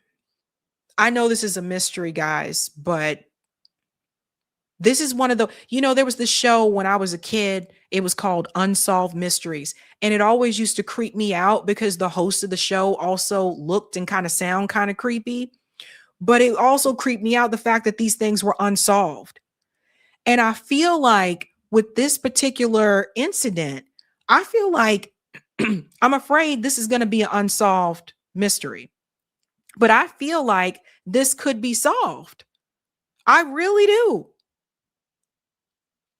And what if, remember we said they didn't say anything about water in the lungs. So we don't have all of Nolan's body parts either. Remember they removed certain parts of his body. They still haven't said anything about water in the lungs. What if Nolan died before he went into the water?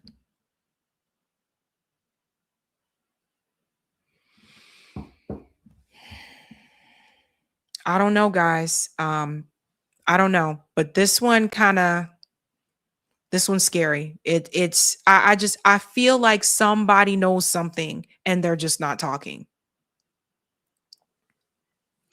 All right, ladies and gents, just a quick reminder, and then Eric's going to come on if you joined us later in the show.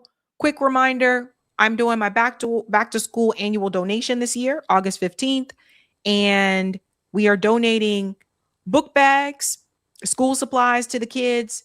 Again, that'll be August 15th at Torchlight in Roxbury. If you want to help us out, guys, to get those supplies to the kids, please donate to our spot fund there. And then I also have a P.O. box where there's items that you can send there if you want to send some of those toiletries as well. Let me go ahead and pull up that P.O. box because some people prefer to,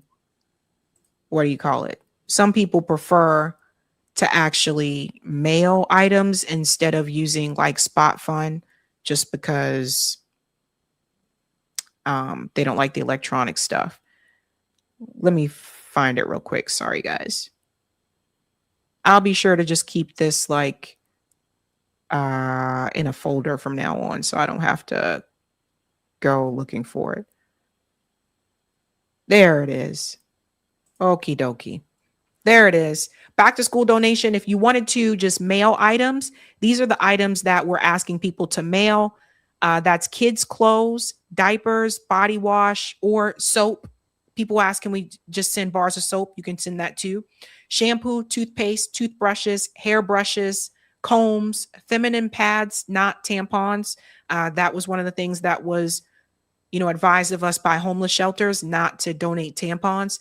And then you can mail it to Sabrina Salvati, P.O. Box 15773, Boston, Massachusetts.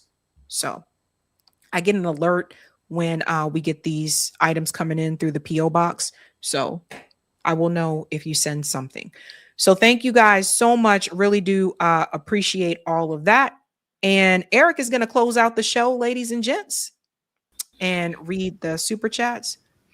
What did you hear, Eric? What did you hear anything? Not a lot. What was it? I heard something like about to die. Maybe, but it's so noisy and garbled. It was news to me that that they had that big issue with the boat, and they thought they were sinking. Did it sink? Did it get rescued? There's just a whole lot of interesting like information missing here. That And and the boat situation wasn't mentioned in the very beginning either. yeah, but I mean, if the boat was sinking, I guess someone in the back could be saying we're about to die or something, or it could be something much more nefarious. Um, yeah, you would think there'd be more information coming out. You know, that it's hard to keep things under wraps now, but Mm-hmm. we'll see. No. All right, guys. That is it for me. Eric's going to close out the show and he'll read the remaining super chats as well. So have a good night. Keep up the fight. All right, we're gonna let Sabby move on with her Tuesday here. Eric T. Red coming in from the background into the foreground for a few minutes to see what's up with these chats and see what's maybe a few comments here and there. Yeah, I mean, all we can really we'll see what comes next. It's a very strange case. It's very strange to have a case like that be that much up in the air this far down the line. It's yes, strange is the word. But yeah, we had other stories tonight, all interesting. There was we had Trump, yeah, we had the Michigan debate, and oh man, these what I said in the chat, I think is like oh man, the ghouls that the Uniparty gives us with this, what's her name, Haley Stevens, I think it is, and it's really part of the game, right? This is part of the game that the Uniparty plays, is that they'll pit a ridiculous candidate against a less ridiculous candidate, and it's not like the less ridiculous candidate is hugely good or a huge threat to power, but they're better, and that's where they want us fighting. With Mandami and the Mandami story, there's this fight of they want to ban him from the 9/11 events. Well, whether or not Zohran Mandami is allowed at the 9/11 events, doesn't affect the prospects of the 99%, right? It doesn't it doesn't really help us one way or the other. But it's the kind of fight that the billionaires, the corporate oligarchy, it's the kind of fight that they want us to have. And so you could ask, well, what do we do about it then? The answer isn't necessarily to not talk about these things. Yes, we should be talking about them and pointing them out. But then what we do on this show, what we try to always do, is then connect those dots right after that. So it's like, why is this Uniparty so ridiculous, and why are these members of Congress so ghoulish and awful? Why is it that the best we can get in the Democratic Party is a Zohran Mandami or an Abdul El Sayed as candidates, as representatives? And the reason is, when you connect those dots, right? MCDS, the money, corruption, demand solutions. It's about the money. It's about the corruption. And this is the system that they want. This is the game that they want us to play. So when we're talking about a Mandami, right, he's lowering the grocery store prices somewhat. He's doing some good things, and we say to that, we'll say, yes, good, great. But that's only the start, right? We need so much more from you if you're going to really represent that 99%, if you're really going to be that kind of a hero, or that kind of leader that we're looking for. What's needed to really make things better is a real movement. Sabrina mentioned that during the show, and saying that we need a movement of hundreds of thousands, even millions of people pulling in the same direction. And so then we asked, right, how does that happen? And I would submit, and around here, I think we would submit that movement needs to be based on clear demands, and with that focus on corruption. And that's why 11 Demands is organized, and we talk about it the way that we do. it's a process of getting there. So it starts with real demands, right? It's real change starts with real demands. We have clear ones, healthcare, the minimum standard of living, ending the wars. And those are, the clear core demands, but then you connect the dots, and you say, okay, so why are we not getting those things? And the reason we're not getting those things is the corruption, is because everything that happens in this capitalist system happens because a billionaire wants it to happen. The clear demand gets down to fix the corruption.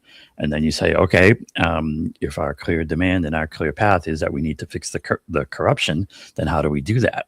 Well, you do that by fixing the big money.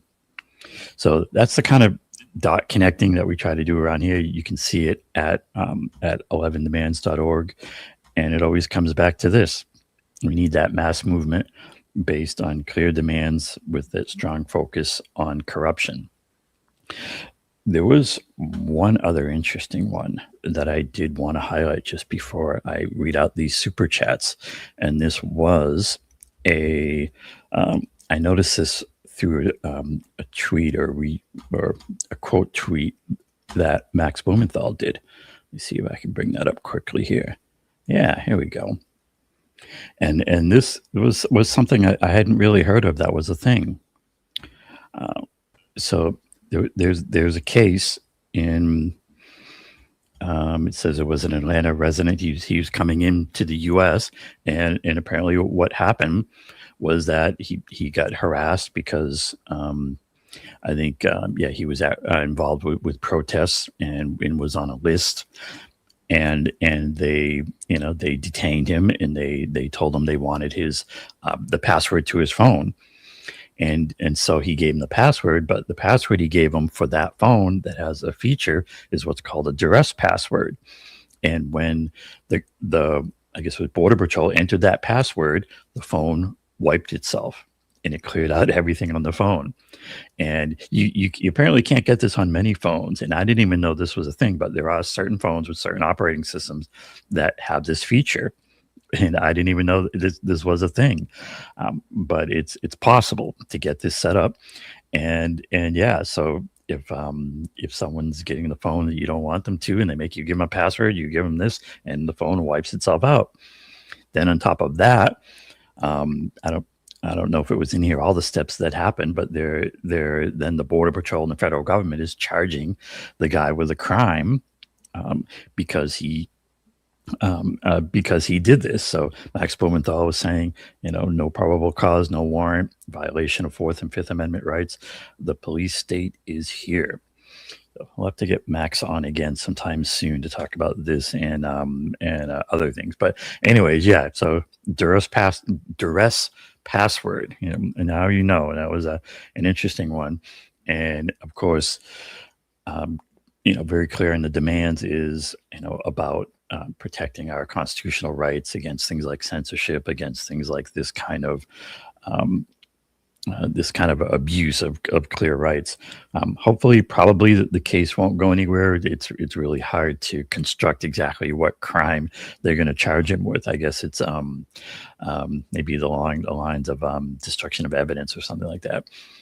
It also gets into this clear issue where the federal government right now claims that when you're coming in from entering the U.S., even if you're a citizen, until you're actually allowed in by Border Patrol, they say you have no rights. It's ridiculous. Of course, there should be laws passed. There should be things put in place so that, of course, U.S. citizens always have their constitutional rights when dealing with the federal government. But it's the type of thing that we have to demand. It's the type of thing that we're not going to get unless we have a decorrupted government, until we decorrupt the government. That's why all these dots connect. That's why we always come back to that. And so the big task is to figure out how do we really organize to the point where we're having direct actions, where we're having people pulling together and mutual aid as a part of it, and out of that having real candidates potentially come out of that outside the duopoly. So we'll keep talking about it here. Check it out as usual at the old 11 demands. I got a few in the queue here. Let's see.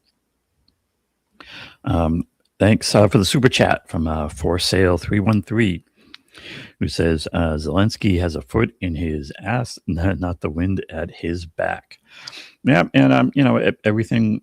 I mean, everything that Zelensky does personally is about his own position, his own enrichment, and his own bag. Larger, everything that happens with Zelensky is about making money. I mean, it's about the money. It's about money. War is profit for the war billionaires, and that's. If there's a wind at his back, I guess it's that, the billionaire. It always connects back to billionaire power. If you're not making those connections, then you're going to be confused. If you follow that money all the way through to the corruption, then you'll start getting what's really going on, and then we can start figure out what to do about it. Right? You have to fully identify a problem before you can fix it. Thanks for the super chat from Tony Hill saying, thanks, Miss Salvati. And she thanks you. Thanks. And Anthony Zankus chiming in. Thanks for this one.